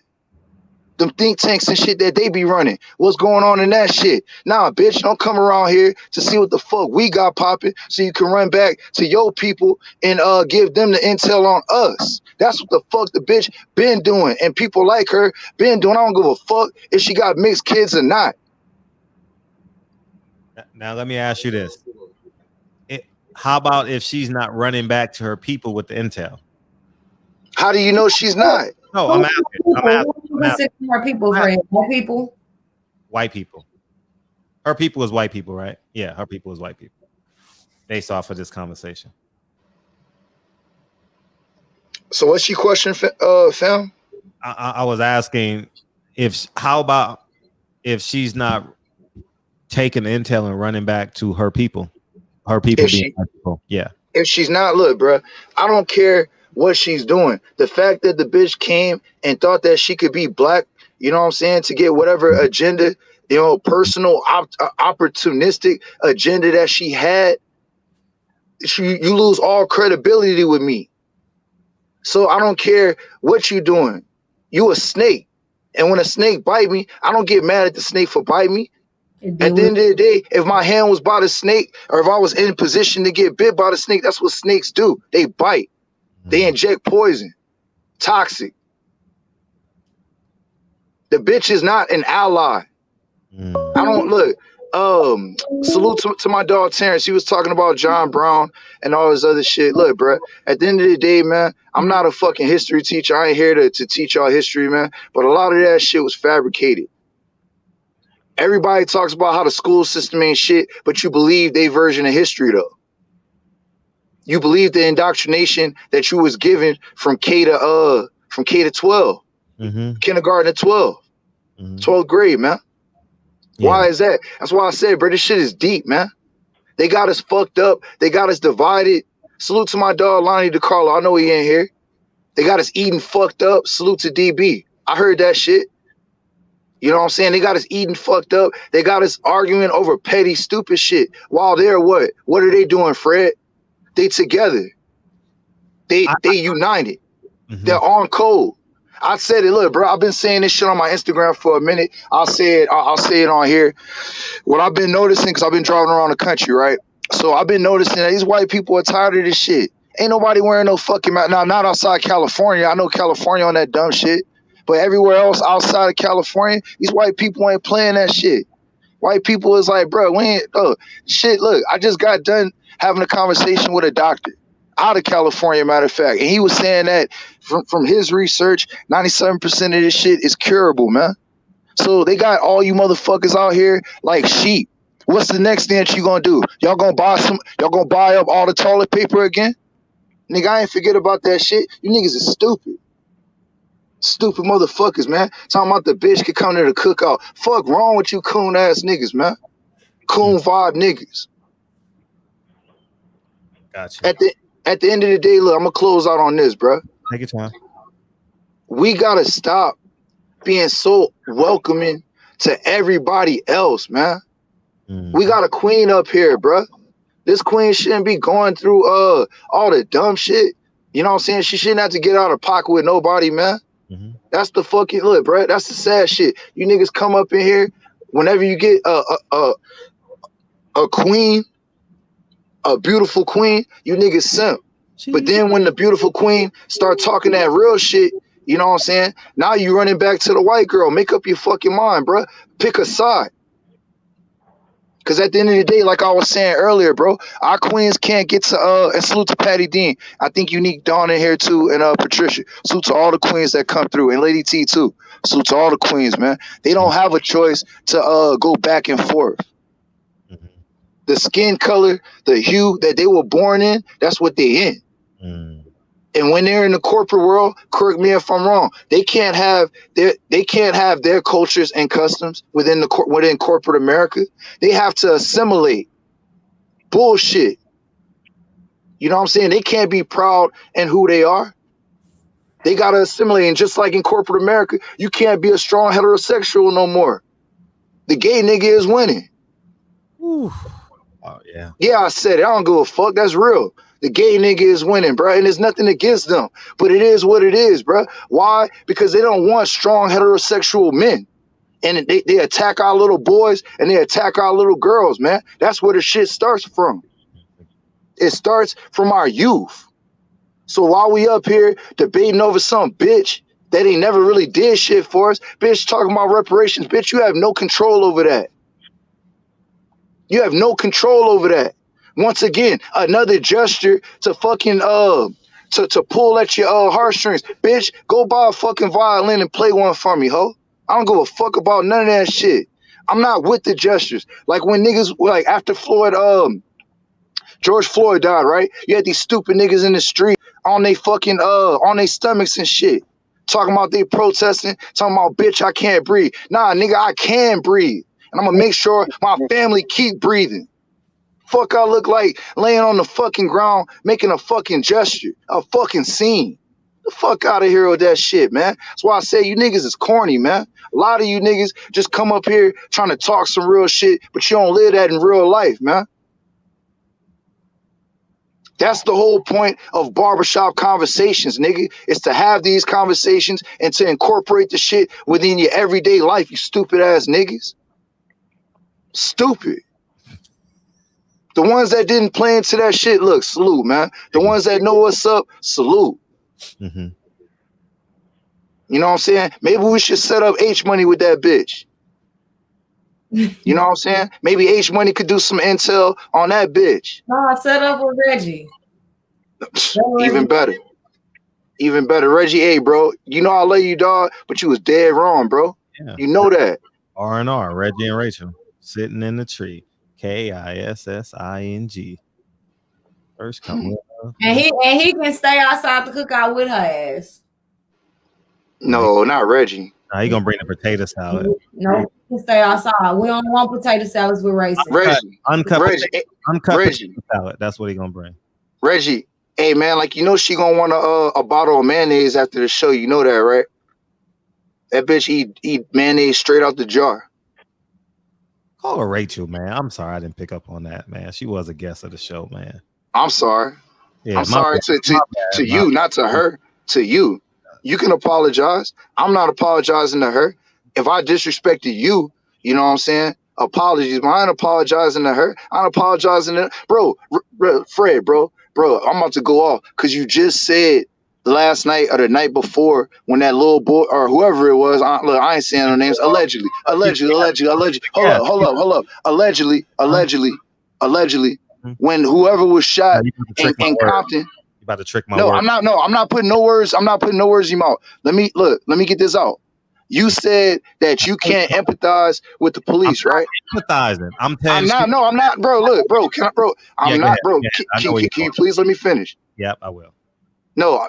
You think you know where I'm going. I'm making a correlation, but I'm gonna flip it on you. All right. Take your time. I will. All right. So when you've been on the phone a long ass time. Hurry up. Nah, my nigga, I'm cooking though, bro. Cause y'all just was talking bullshit for the last 45 minutes. Nigga, give me my 10-15, bro. I'm here every motherfucking night. But I want you All right, well, let me get my point across, bro. Can I speak, please? Absolutely. Thank you, bro. Thank you. So with the person that shot that white cop who's fighting for his life, words on this channel was said that I can't empathize, I can't feel, I can't get into that. Mm-hmm. I can't give into that. Mm-hmm. Right? Okay, so that's one right there. Strong. Yes. Very strong statement. Yes. So my thing is, why can't we keep the same energy, man? No, I'll say it. No, because she's a guest. And I'm not talking about your guest, bro. I'm not talking about your guest. See, that's what I'm saying. I'm not talking about Rachael right now. I'm talking about us, man. You know what I'm saying? At the end of the day, look, I'm a realist, bro. I understand that motherfuckers ain't gonna come together completely, you know, as one fucking whole. I understand that shit. But if niggas don't open up their fucking eyes, man, and understand, like, look, like, and this is my only beef with Reggie, and I'm out. When me and Reggie be beefing on shit, it's normally just on politics. Other than that, I fucks with the nigga. He knows that, bro. I go on his show, he comes on my shit, and we cook and we build. But at the end of the day, bro, how can you be for a society that's out here oppressing you. And you talking about voting, and you talking about all this other shit. When it boggles my mind, bro. I just don't understand the whole voting process and shit, and how that shit's supposed to help black people as a society. I done played the Muhammad Ali clip when in '65 he was talking about that shit. His grandfather was told that when his dad got older, it'd get better. His dad was told when Ali got older, it would get better. When the fuck has it gotten better? They ain't no fucking good cops, man. That's my call, man. We appreciate Peace. it all the Yes, time. sir. Big Thank you, dog. bro. And salute to the queen. Thank you. Thank I'll you, love. respond, Monty. Well, let me get the super chats because I want to go back to back on Big Dog Willie super chats. Big Dog Willie, rate you the speechwriter for Louis Farrakhan. Rate you, Big Dog Willie again. Rate you taught Aretha Franklin how to sing. Hating. I get your humor, dog. I don't give a fuck if she not laughing. But go ahead, man. I mean, I laughed when I read it. You read it. Okay, all right. Go ahead. I want to say to Reggie, and I'm sure he's still here. Yeah, I don't have a problem, and this is for anybody that disagrees with my stand and is on the opposite side of the fence. I don't have a problem with anybody disagreeing with my opinion or really my facts. I have no problem with it. My problem with Reggie is he was disrespectful to me. Yeah. To me, it's equivalent of saying it's the difference between saying I love all women and saying I don't like black women for this. If you love all women and you want you a white sister, you get you a white sister. I don't give a fuck. I have an issue when you come and you disrupt and disqualify us and are disrespectful to black women. So I don't have a problem that Reggie or anybody in the chat disagrees with me. I have a problem that he got his black ass on his platform and disrespected me as a black woman and a black man. That is my issue with your ass, Reggie. You disagree with me? Cool. I really don't give a fuck. That's your stance and this is mine. I have a problem with the fact that you was disrespectful while justifying and taking up for a white bitch. That's my issue. We got a call from overseas somewhere over the rainbow. What's up? All right, peace and black power to the chat. This is Nak Meezy calling from Rotterdam, Netherlands. Okay, what's up? Welcome to the show. All right, I've been watching you for a minute. You know what I'm saying? But since I'm out here, I don't really get a chance to interact like that with my brothers in the States. But I guess the topic of the show is Rachael Dolezal invited to the barbecue or something like that. We interviewed her earlier on the show. Okay. Look, I have an issue. Like, shout out to you and your platform, but I have an issue of even giving these people shine on our platforms. Sure. None of these white people who are disingenuous, lying about who they are to try to get benefits from our community in the guise of helping our community, they should literally be shunned. Now, if you look at the screen, I got a black man and a black woman up there. Yeah. I think everybody in the chat needs to look at that so we don't get bamboozled into thinking that these white people are black. It seems like we forgot what black people look like. And a lot of that is based on that bullshit one-drop rule that people stay following that says anyone all the way down to a hexadecaroon is black. That's nonsense. Once we start separating who's the black from who's the white, and then we can start dealing with what side of the fence they're on and things of that nature. But until we start realizing what black people look like and who we are, and also with biracials. Like biracials ain't black, that's 100%. But with a biracial, because they do have black in them, we can sit down and talk to them and try to screen them to see if they are invited to the cookout. Like when you spoke to, what's his name, Andre Ward, homie was like, black, I'm half white. So when we assume these biracials are black leaning and black supporting, you know, we just assume something that they may not even be thinking. Out here in Holland, most of these biracials are for team white supremacy. I'm gonna keep it 100 with you.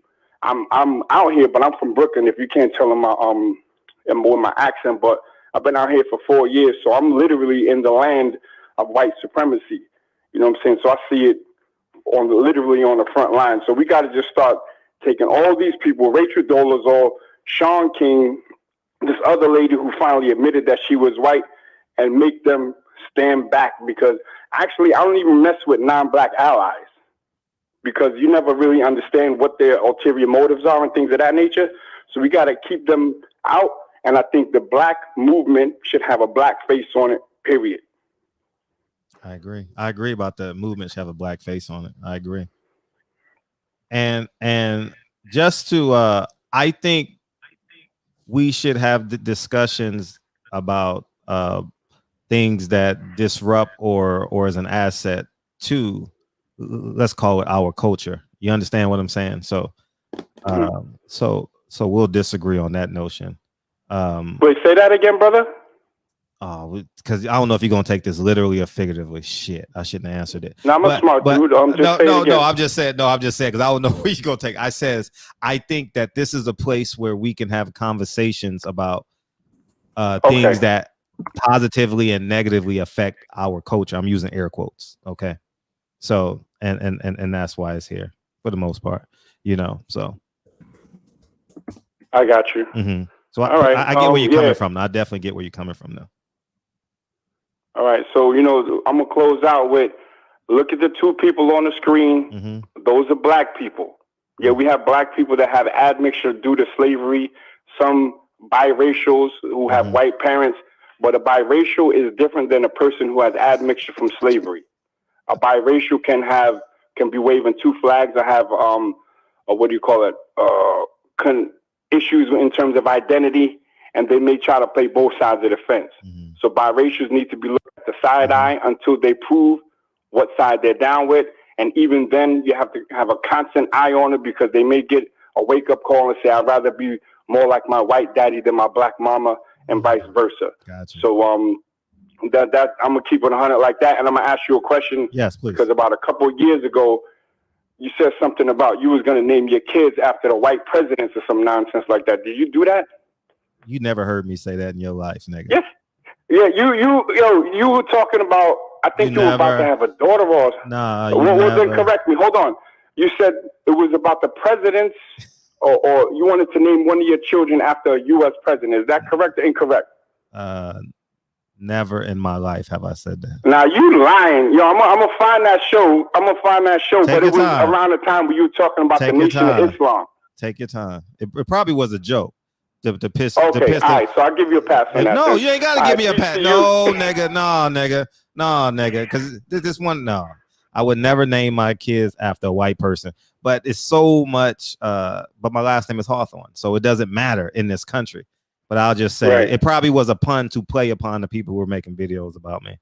But yeah, everybody knows who my kids are named after. No pass, but now there's clarity. I don't know, nigga. I don't need no pass from you, nigga. I don't want no pass. I'm telling you the truth. When you're right, you're right. I ain't gonna just argue with you for the sake of arguing. But do you consider the biracials as black? Do you consider your children with the Asian woman as black? Absolutely. What? We'll have this conversation. I love to hear what the chat will say about that, because you have to have two black parents to be considered black. And if you have a child that's half black, start your channel. They also have the other thing. Obama wasn't even black. People keep talking about he's a black president. He wasn't even black. Start a channel. You should start a channel. No, I already got a channel. I ain't gonna try to plug it in here. You know what I'm saying? Unless you give me that permission to do it. You know what I'm saying? But I have a channel already. Okay, I appreciate it. All right, so let me get out of here. Can I plug my channel? No, nigga. All right, well, I ain't no doubt. I still fuck with you anyway. You know what I'm saying? Stop being so emotional, because Andre Ward told your ass straight up that he. Peace, nigga. I don't agree with agree. Black parents to be black. I don't. You don't think a mixed kid can be a black child? No, I do. I'm saying he said they have to have a black mother and a black father. I disagree with that. Mm-hmm. Yeah, I always play with my haters and shit. Always play with them because it's fun. And what else did he say? I forget what else he said. Something about the presidents. Yeah, I'm always gonna get that forever. Lincoln and Kennedy. We'll just say yes, so we can just dead the conversation. All right. We'll just say yes. Fred named his kids after two white presidents. Okay. And we'll just call it a day. Take that quote and just run with it. We know the truth. Huh? What's up? No, I named them after for real. I named them after the first. I was a freshman. Do you want to hear the story for real? I just want to. Oh, okay. No, I didn't. I named him after. See, haters coming in disguise. I could tell he was a hater. You know what I mean? He couldn't hold it though. He couldn't hold it. He couldn't hold his water. 513. What's up? DB, you on deck, homie? What's up, 513? Hey, DB. No, that's not DB. He's coming up next. What's up, 513? Salute, Fred. What's popping? Chilling, man. I ain't talked to you in a minute, bruh. Mm-hmm. Been all right? Mm-hmm. Yeah, I'm great. What's up? Salute to the queen, man. Mm-hmm. Hi. Hey, I just want to say I got a little bit different outlook on things than some of the people in the chat, and you know, maybe the queen might have. I really don't know where her opinion is because I ain't been watching the whole show. Mm-hmm. So I'm gonna just go off my opinion. Mm-hmm. And my opinion is, it like, let's take the Martin Luther King movement for instance. That movement would not have gained traction if it hadn't been for white people involved in that movement. That movement helped our people alone. That movement gave our people a lot of rights. You know what I'm saying? Whether people want to admit it or not. Now, let me say this. I am pro-black. I love my people. You know what I'm saying? And I fight and die for mine. My children are black. I only have one mixed child. She's half Hispanic and half black. But all my other children are by black women. My wife is black. You know what I'm saying? I love my queens and I love my kings. But when you exclude white people like that, I think about people that's in the LDBC that I call my brother, like Main Event Mark, like Mark Wonderly. What, you gonna exclude Main Event Mark? You know what I'm saying? A true lower down person. That's what he showed me. He showed me nothing but that. You know what I'm saying? There's other people that I've met along the way in the LDBC that shown me fake shit. That's my color. And that's the same with life. I got a few white friends out here, you know what I'm saying, that show me more loyalty than a lot of brothers have. But that don't mean I hate my people. I still love my people. And I'm still willing to down to die and fight for my people. Because if I don't, I'm not fighting for my kids. You know what I'm saying? To the queen, hey, much respect to you. You know what I'm saying? Respect to your opinion. And if you fighting for our people, hey, I appreciate you. You know what I'm saying? Because that's all that we can do is fight for each other. But at the same time, man, I got to speak up. You know, as far as, you know, people saying we was originally here and all that stuff, man. A lot of that stuff, I don't know. I was gonna say it's hearsay, but I don't know. Maybe that's the truth. Maybe that's the truth, because all we got right now is what we've been told. And even if you read it in the book, somebody telling you that through their readings, through their writings. You know what I'm saying? And I guess it's up to each individual to find their own truth. You know what I'm saying? It's up to each individual. You know? Yeah, you're right, Cass G. Main Event Mark never pretended to be black. I'm not talking about the young lady. I'm just talking about people that's not black that I consider to be a friend. You feel me? I'm not talking about that white chick. This ain't got nothing to do with her, what I'm saying. You know what I'm saying? She faked like she was black, and that wasn't right. She should have just came and asked what she was and say, hey, look, I want to help black people out. That's what she should have did. That faking like she was black was wrong. You know, I'm not defending her. I'm defending the people that I know that's not black, that's good people. That's all I'm saying. And, you know, I'm not going to, you know, take up a whole lot of time. You know what I'm saying? Talking on this phone, but that's my opinion, yo. Yeah, peace. Thanks for letting me talk, Fred. Easy. Monty, you want to respond? DB, calm it down, DB. Calm it down, DB. Yeah, man, it's a great show. So my question is, we're electing a president. I want to frame this, right? I'm talking to you and everyone. We're framing, I mean, we're about to elect, right? A president that either told us to hit the black man upside the head when you put him in a police car, tell Colin Kaepernick to stand up, and on the other side, we have a black president that didn't want his kids in the same schools with black kids, and 94 crime bill, etc.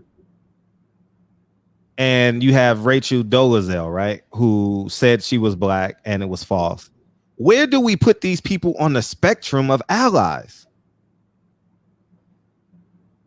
Like, how do we define allies? Like, I'm like, you understand? Like, it's Are you telling me to choose between the two? No, I'm not asking you to choose to be the two. Like, what's the ally barometer? Like, where is it? For me, an ally is someone that helps promote our well-being, even if it's at the cost of theirs. So if you lose jobs because you're supporting me, you're an ally. If you're losing some of the privilege or some of the benefits that come with your privilege because you're helping me, you're an ally. Rachael is not an ally because she didn't lose any benefits because she pretended to. First of all, like the chat keeps saying, we don't trust you. Now I don't know where you stand. I know what you're saying you are, and I understand, but I don't trust you now. Because you could have just came as you were and still been beneficial to us. But an ally to me means you are okay. Not even that you're okay, but you understand that you will lose some of your benefits, your privilege allowed, because you're helping me. Got it. So Joe Biden can't be an ally in your book. I don't think he's ever given up any white privilege, right? I mean, how can I answer that question? How can I even make that statement? You know what I mean? That's so ridiculous for me to even, I mean, from a pragmatic perspective, how can I say he's never given up any of his privilege to help us? What's up, DB? Oh man, slow motion in the ocean, trying to get a promotion. What it do? Man, I had so much to say, but that extra hour kind of took some of my thought away. But I didn't expect that was good, man. Sometimes some people like heated debates and arguments, and you know what I'm saying. Like that ain't my stilo. I like fire, but I don't like the family having to go to blows. That ain't really my stilo like that. You know what I'm saying? I'm all for, like, let's be super cool with each other, but then when it's time to ride, like, we need to fucking ride. Hardcore. So, anyhow, but some people get off of that. Some people in the chat, they come here just for that shit. They can't wait for the moment where there's disparity, you know what I'm saying, between family members, and fuck you if you come here for that. And but I stand with my brothers and my sisters both. You know what I mean? I was thinking about something as we were on there. Remember Jason Williams that played basketball? White chocolate? Yes. Yeah. If anybody loved him, called him white chocolate, advocated for him, they can't say shit. For the people that say, no, I mean, Rakim is dope, Pac is dope, but Eminem, he got bars. For those people, you can't say shit. You know what I mean? And I mean, I can go on with about 5 or 6 more examples of it. I can't remember the little receiver that played for, I think he played for Bill Belichick. What's the Patriots? I think that was, anyway, Edelman? You get the point, right? Something like that. I don't know. Julius Edelman? No. It was a little short white dude. He was pretty fast. I think he played. Wayne Quebec? No. No. But he was really fast. Maybe he played for Green Bay. What the fuck was his name? Wes Welker. There you go. There you go. Out of Texas Tech, I think. Big Dog Willie said Rachel invented the afro and the smoked neck bones. Yeah, she did a lot. That's like she's the most interesting woman in the world, according to Big Dog Willie. Well, you know, when people start talking about barbecue and all of that shit, first off, I don't really be having no fucking barbecue. That's first off. And cookouts. Tim DeWhite, I remember him out of Iowa. Say it again. No, someone said the chat. Tim DeWhite out of Iowa. Remember him? Tim DeWhite out of the Pittsburgh Steelers, I think it was. Yeah. He played for. Oh, it's been some years since I heard that name. I'm sorry. Go ahead. Yeah. Damn, you just threw me off my square. What the fuck was I saying? Barbecue. Yeah. So for those people that's eating dead animals, I'm not having no cookout with your ass anyway. Burnt rib tips. So you can save that shit for somebody else, somewhere else. So anyhow, by the way, we got a concert tomorrow. John West is in the barbershop tomorrow, and he gonna rock out. You know what I mean?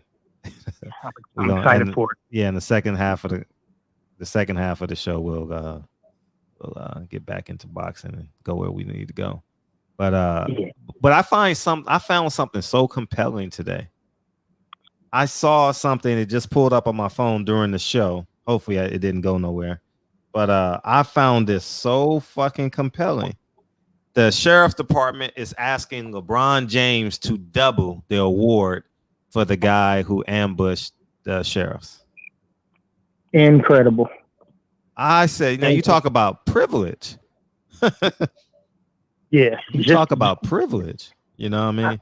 And man, that's audacity. That goes above right. That's audacity, right? Audacity. And before we get off the show, too, I don't want people to misconstrue my stance on me running the show today. All right. I think the goal is to have. I don't really care about balance, but just to keep it orchestrated, to keep the guests going and keep the conversation flowing, and because I already know where the conversation was going. We was going downhill real fast, you know. But I just think it was going downhill before it started. Yeah, I think it's interesting to get the other perspective though too. You know what I mean? Just in case, you know, because we got people in the chat that feel like they can't talk. You know what I mean? Like, I don't think I'm too scared to ask the question. But that's why I said yesterday, before this show started, I said, if you got a question, just send it in a super chat. Yeah, just send it in a super chat. Because either you going to read it or they're going to, at least they're going to see it. They don't want to answer it. That's different. But you also said to DM it to you yesterday. Yeah, I was so excited to read the questions. I couldn't even read them. I was putting a verb before the noun before the verb. I was like, fuck. Yeah, you know. Yeah. So I was ready to cook, roast, you know what I'm saying, and get all of that cracking. But I was, number one, my position is at the end, but also I wanted to let everybody get their stuff in so that they can get the answer they wanted. The secondary and the follow-up questions and stuff like that. So sorry about that. Yeah, hopefully she comes back and we'll dig deeper. I will definitely send Monty a DM when she comes back, and it'll be a great conversation to have. You know, it's just important. Did she apologize? I'm gonna go back and watch it, but did she ever apologize? We didn't get that far. I have all those questions that you asked, that you're asking, at those thoughts. I ended it with asking if she could say anything to the black woman, what would she want to say? And I was gonna. Well, you know where I was going to go with that, but I didn't get a chance to get there with it. But yeah, it's a great conversation, and I don't know the spectrum of it. You know what I mean? Like I don't have an answer, and it's funny you say that. I've never even thought to have it. You understand? Because I'm not the man that waits for a white liberal to help me or be my ally. You understand what I'm saying? So I don't even have that. It's not even in me to even say, well, I'm gonna wait for a white person to give me the okay. So when even what she's doing, it doesn't affect my mission. You get what I'm saying? Like I don't really go into a situation like, oh, this is my white ally. Never thought about it in my life. I never even knew white people cared until I went to a George Floyd rally. I still don't think white people care. You know what I mean? Like I was sitting with Tyron Brown. I was walking and I said, huh? I was confused. They're not willing to risk their life. They're not. I mean, on a macro level, right. I agree. They're not willing to risk their life and risk their white privilege. And we're going to learn that in this election. Actually, fuck that. We should know that by our fucking candidates right now. You understand what I'm saying? By the fucking our choice of candidates proves that we are. Rachael taught the LA Crips to sea walk. Man, come on, man. You go in there. Rachael taught the LA Crips to sea walk, man. Oh man. But yeah. Hey, Mark Detail. I don't know who you are. Never seen you in a chat before. I don't know if you are attempting to be funny. No, a dude named Mark Detail, M-A-R-C Detail. I don't know if you're attempting to be funny, but yeah, you talking to the wrong dude, man. You know what I mean? You're talking to the wrong dude in here. Yeah, I don't know if you heard when I first started speaking. I said I don't like to play those games. If you family and I see you and I talk to you every day, that's different. But you don't know me, and I'm the wrong dude. You know what I'm saying? You got 200 people here. I'm that one dude that you don't want to be go playing back and forth with. You know what I mean? I got about 5 different gyms in the area where you can come to, and we could talk about it then. So stop playing games with me. I don't want to be disrespectful to you, but yeah, going somewhere with the nonsense. You know what I'm saying? Anyhow, yeah, man, I want to end this on a good note because we had a good show. Yeah, good show. Good show. It's a conversation we've never had in here though, because I've never even well, y'all know me to the core. Not one iota. I've never said, well, I'm gonna wait for this white person to see what they think. I've never thought that a day of my life. You know, so I play the game when I'm in mixed company, like I'll pretend and shit and be your friend, be your ally. But my mindset is nowhere near that, you know, and you know, whether they do good for us or not, it's totally up to them. I'm appreciative of the assets that they bring for people that are in need, you know, like, you know, and it's out of good intentions, you know. So yeah, dude threw me off. I know what I was gonna say. Okay. This dude just got me a little hot right now. But I was gonna say what I was gonna say is remember I was talking about putting a finger in it yesterday. But my point was sometimes we gotta soften it up first, right? We gotta throw a couple of jabs first. Mm-hmm. You know what I mean? Mm-hmm. And fill it out. Get the distance, get the timing. Mm-hmm. We get a chance to see a person, let them kick their feet up and get comfortable. Sure. You know, and then when we get towards the end of the show, you know, or when we get to the next visit, then that's when we can really get a chance to go in on people. Mm-hmm. But as soon as they come in, if we start attacking them, and trust me, you know, I know 9 out of 10 people feel the same way, or 8 out of 10 people, at least on this platform, feel the same way. But if we go in crazy like that, we're never going to get the questions answered because they're going to do what Jason Whitlock was getting ready to do. They just going to hang up. Shell up, yeah. Mm-hmm. You know what I mean? And then we really not going to get answers. So do we want answers? Because if we want answers, then we have to have dialogue first. Mm-hmm. Yeah. And truth be told, I was and Monty, I don't know if you noticed, I was very interested in her story. Like, how did she get to the space to be confident enough to say that she's Black? You know what I mean? Right. Like, was it Howard? Was it her adopted siblings? Or I was very interested in her mindset, you know, as much as I was her saying that she's Black. Like, when did she get there? I'm not sure if y'all were interested in that, but I was very interested in that, and we would have got there, but hopefully she comes back on, and I'm very much interested in that, and we gonna get there. So, Mon, you want to say something? I'm reading the comments. I'm sorry, Monty. I didn't even see. You know what? I'm not looking at the chat. I'm not looking at the screen. So I completely forgot Monty there. I'm sorry about that. So okay. Not acknowledging and also talking over you. No worries. You know what? Speaking of Jason Whitlock, he's gonna come on the show sometime soon. I'm gonna call him. He said, dude, man, Jason Whitlock. Man, 50% of the shit he say is to get reactions out of us. I believe that too on a certain level. and please, y'all gonna take this shit out of context, Fred. He's a coon. He's that. You have every right to think what you want to say. But this nigga said something the other day, and it blew my mind. It blew my mind about the acceptance of white liberals, how we subconsciously seek acceptance from white liberals before we make our decisions. And I said, "Sheesh, man, it was on shit. Hotep? Is it Hotep Jesus? Is that his name? Hotep. Yeah, it was on. He did an interview. He did a good job with him too. I'm gonna have Jason Whitlock back on. I'm gonna have him back on. Yeah, he says uncomfortable. He says very uncomfortable shit. And let me tell you something. His metaphors are sharp. And I know he said some egregious shit. Oh, he said this shit. Okay, Rachel taught Billy D. Williams. Come on, man. Big dog, I get your humor, dog. All right. You about as corny as I am, but I get it. Rachel taught Billy D. Williams how to drink Colt 45 in a brown paper bag or nah? But anyways, he said, here's a headline that will piss every black person off. LeBron James is the black Donald Trump. That would piss everybody off in the chat, right? Right? Oh, man. Right? I don't pay attention. Right, This right. is It would piss you off, right? He's a human troll. Yes. But when you look at that picture of him holding that motherfucking Malcolm X book on a bike with no shirt on and some biker shorts, that some guy just happened to go by and take a picture.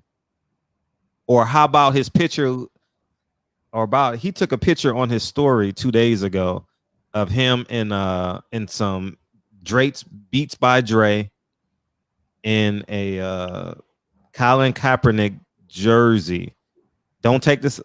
Well, yeah, I don't give a fuck if y'all take out of context. A black Colin Kaepernick jersey and those Colin Kaepernick Air Force Ones with some Nike shorts or something. I said, damn. Wow.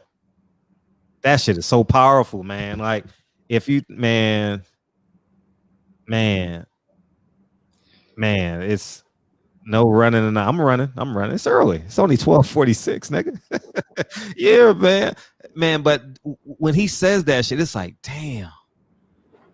Ain't no way in hell LeBron James was reading that book, dog. Like, white liberals is painting this nigga to be this man. And I'm an admirer of, what side is he on? I'm an admirer of him for what he did for the city of Cleveland and bringing all those tax dollars and being true and being quote unquote never been, I hate to even say this about black men, but I'm saying it because for the white liberal statement, never been to jail, been a good citizen, you know what I mean, did all that shit, you know, but it's interesting. It's interesting. People gonna take it out of context and say, oh, he's comparing them to a racist. No, he's comparing them on actions. You get what I'm saying? He's not comparing them, oh, Donald Trump said that, but like the intent of the brainwash, you know. But I hate to compare black people to white people because it takes people in a different mindset. It takes them back to 1861, you know what I mean? But do you understand where I'm coming from, DB? Yes, sir. Okay, good. I don't want, because I hate comparing white to black, but just that analogy just made me go, wow. Boo. It was Friday too. I spent my Friday listening to that shit. It was just amazing how I like when people speak and they get me to motherfucking think and motherfucking dig and I can't find the answer and shit. You know, those are pretty cool thoughts I have. Those are pretty cool days for me when I can do that. You know what I mean? Okay. Right on. You good, Fred? Yeah. Cash G said, what? Ticket deserves a round 2 with Jelly Bean. Oh, I can't even front. Oh, yeah. So he can get him on his show. You know, but yeah, they can knock that out. Yeah, Mark Wonderlick, man, good to see you in here, man. P Good, what up with you? Real Rap, man, be safe out there on the road. J.A. Dixon, Big Brother, salute. Leonard, De Yura, my brother, good looking, man. Jason G, Fam Bam, P Good, Cash G, stayed tight in the chat tonight. Mr. Vegas, my brother, always making it make sense, man. Lonnie DiCarlo, my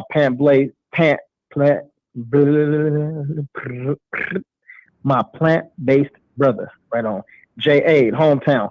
Hey, so I see MXE.MM13. What number is that, by the way? That's oh shit. You know what? Damn, I don't even know. It might say something like 1 in a million or something like that. You know what I'm saying? Are you talking? I don't even know. But, are you talking to Reggie too, Monty? No. Oh, you're not talking. So he's an ugly people. Good night, ugly people. Is that what he would be? Mm-hmm. Yeah. Okay. Man, come on. Damn, boy, you are the great agitator, Frederick Hawthorne. Shit, boy, he's a shit talker. Not Israel, my brother. What's up with you, man? Mir, yeah, trying to close the show. Fredro want to take it on, man. He want to run Reggie out and take all the space. Mo 2013. Dave said it's all about Brandon when it comes to LeBron. We shall see, Dave. We shall see. You know, Lil DB, what up with you, man? And fuck you. Boxing conversation with Reggie Owens, man. We'll be over there in a few minutes. Big Dog You Willie. going over there? You gonna beam in on Reggie Owens' channel, Monty? No. Yeah, Monty going over to Reggie Owens and no. You know what I mean? I am Ill Will, my brother. Let's see who else in there. Reggie gonna come in and apologize tomorrow, Monty. I don't care. Okay. Sir Senior, what up with you? D Man Jr., my cousin. Unique Don, Peace Queen. Eli Zachary. We had Big Dose 5-1 Trey in the building a little earlier. I think he took off, but thanks for coming through the shop, man. Your fade looks tight. Lorenzo C. Jason Whitlock, that asshole? Yes, indeed. Yes, indeed. And my kinfolk, the Majestic in here. What's up with you? Champion Hart, man. He in town, man. So I'm going to see you in the next day or two, man. And we'll get a chance. He's in the chat? I didn't see him in the chat. He in the chat? Yeah, he in here. He was in here about 5-10 minutes ago. Oh, okay, cool. Perfect. Yeah, but I talked to him a little bit earlier when he first got in. He was going to run some errands with his family, but we'd catch up. Oh, what's up, Trey? What up, Trey? What up, nigga? What up? Taiwan Berry Hill. What's up with you, baby? What's up, baby? Feeling good, Wody? You know what I'm saying? H Money, Mr. Haney time. Right on, man. And to the rest of the family, man. So everybody get on out here, man. Damn, Walk down the street. Monty got them all. She got Mr. Haney, Mr. DeZone, Reggie Owens. I'm cool with H Money. Y'all cool now? He get on my nerves, but he cool. Okay, yeah, he cool. But Reggie, it's enough for me. Shout out to my daughter's twin Monty. Hey, you got that motherfucking you got that I can't play foul with a leader disease that DB has. Who? He does. Look, how long has your name been on the screen? I know. And he says, shout out to my twin Monty. And Monty on camera. Hey man, leave the OG alone, man. Terrence Bailey Sr. He said, shout out to my daughter's twin, Monty.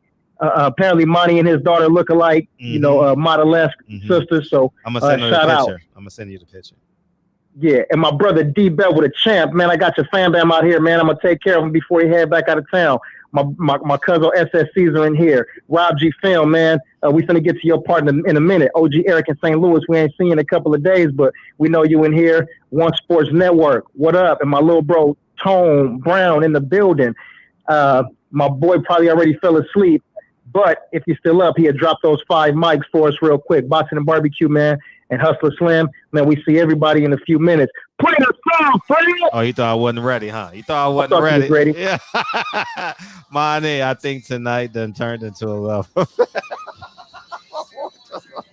I think that's funny. I don't play that disrespectful shit. I don't play like that. So Reggie, like really, you can kiss my ass. Monty like Armani. Monty like Armani. I don't know how you misspelled your name. People Fernandez was ready. I know we can make it. Monty came in here, guns blazing. We appreciate you. We definitely needed it. I was hoping someone. Oh, hey, Pete Hernandez is in here. BB. Monty is champ size tight.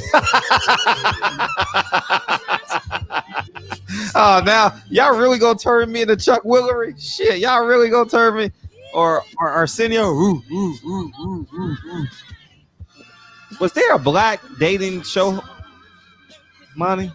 A black dating like reality TV? Yeah. Yeah, Montel Williams. Montel Williams. Because the devil is a lie. Hey, he had a dating show, Montel Williams? I don't know.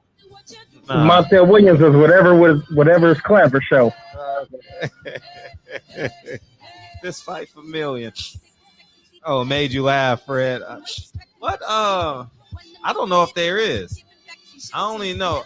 Hey, you know when I used to watch the one with Roger Hyde? Remember? What was that? When they used to go on a date and shit? Roger Lodge.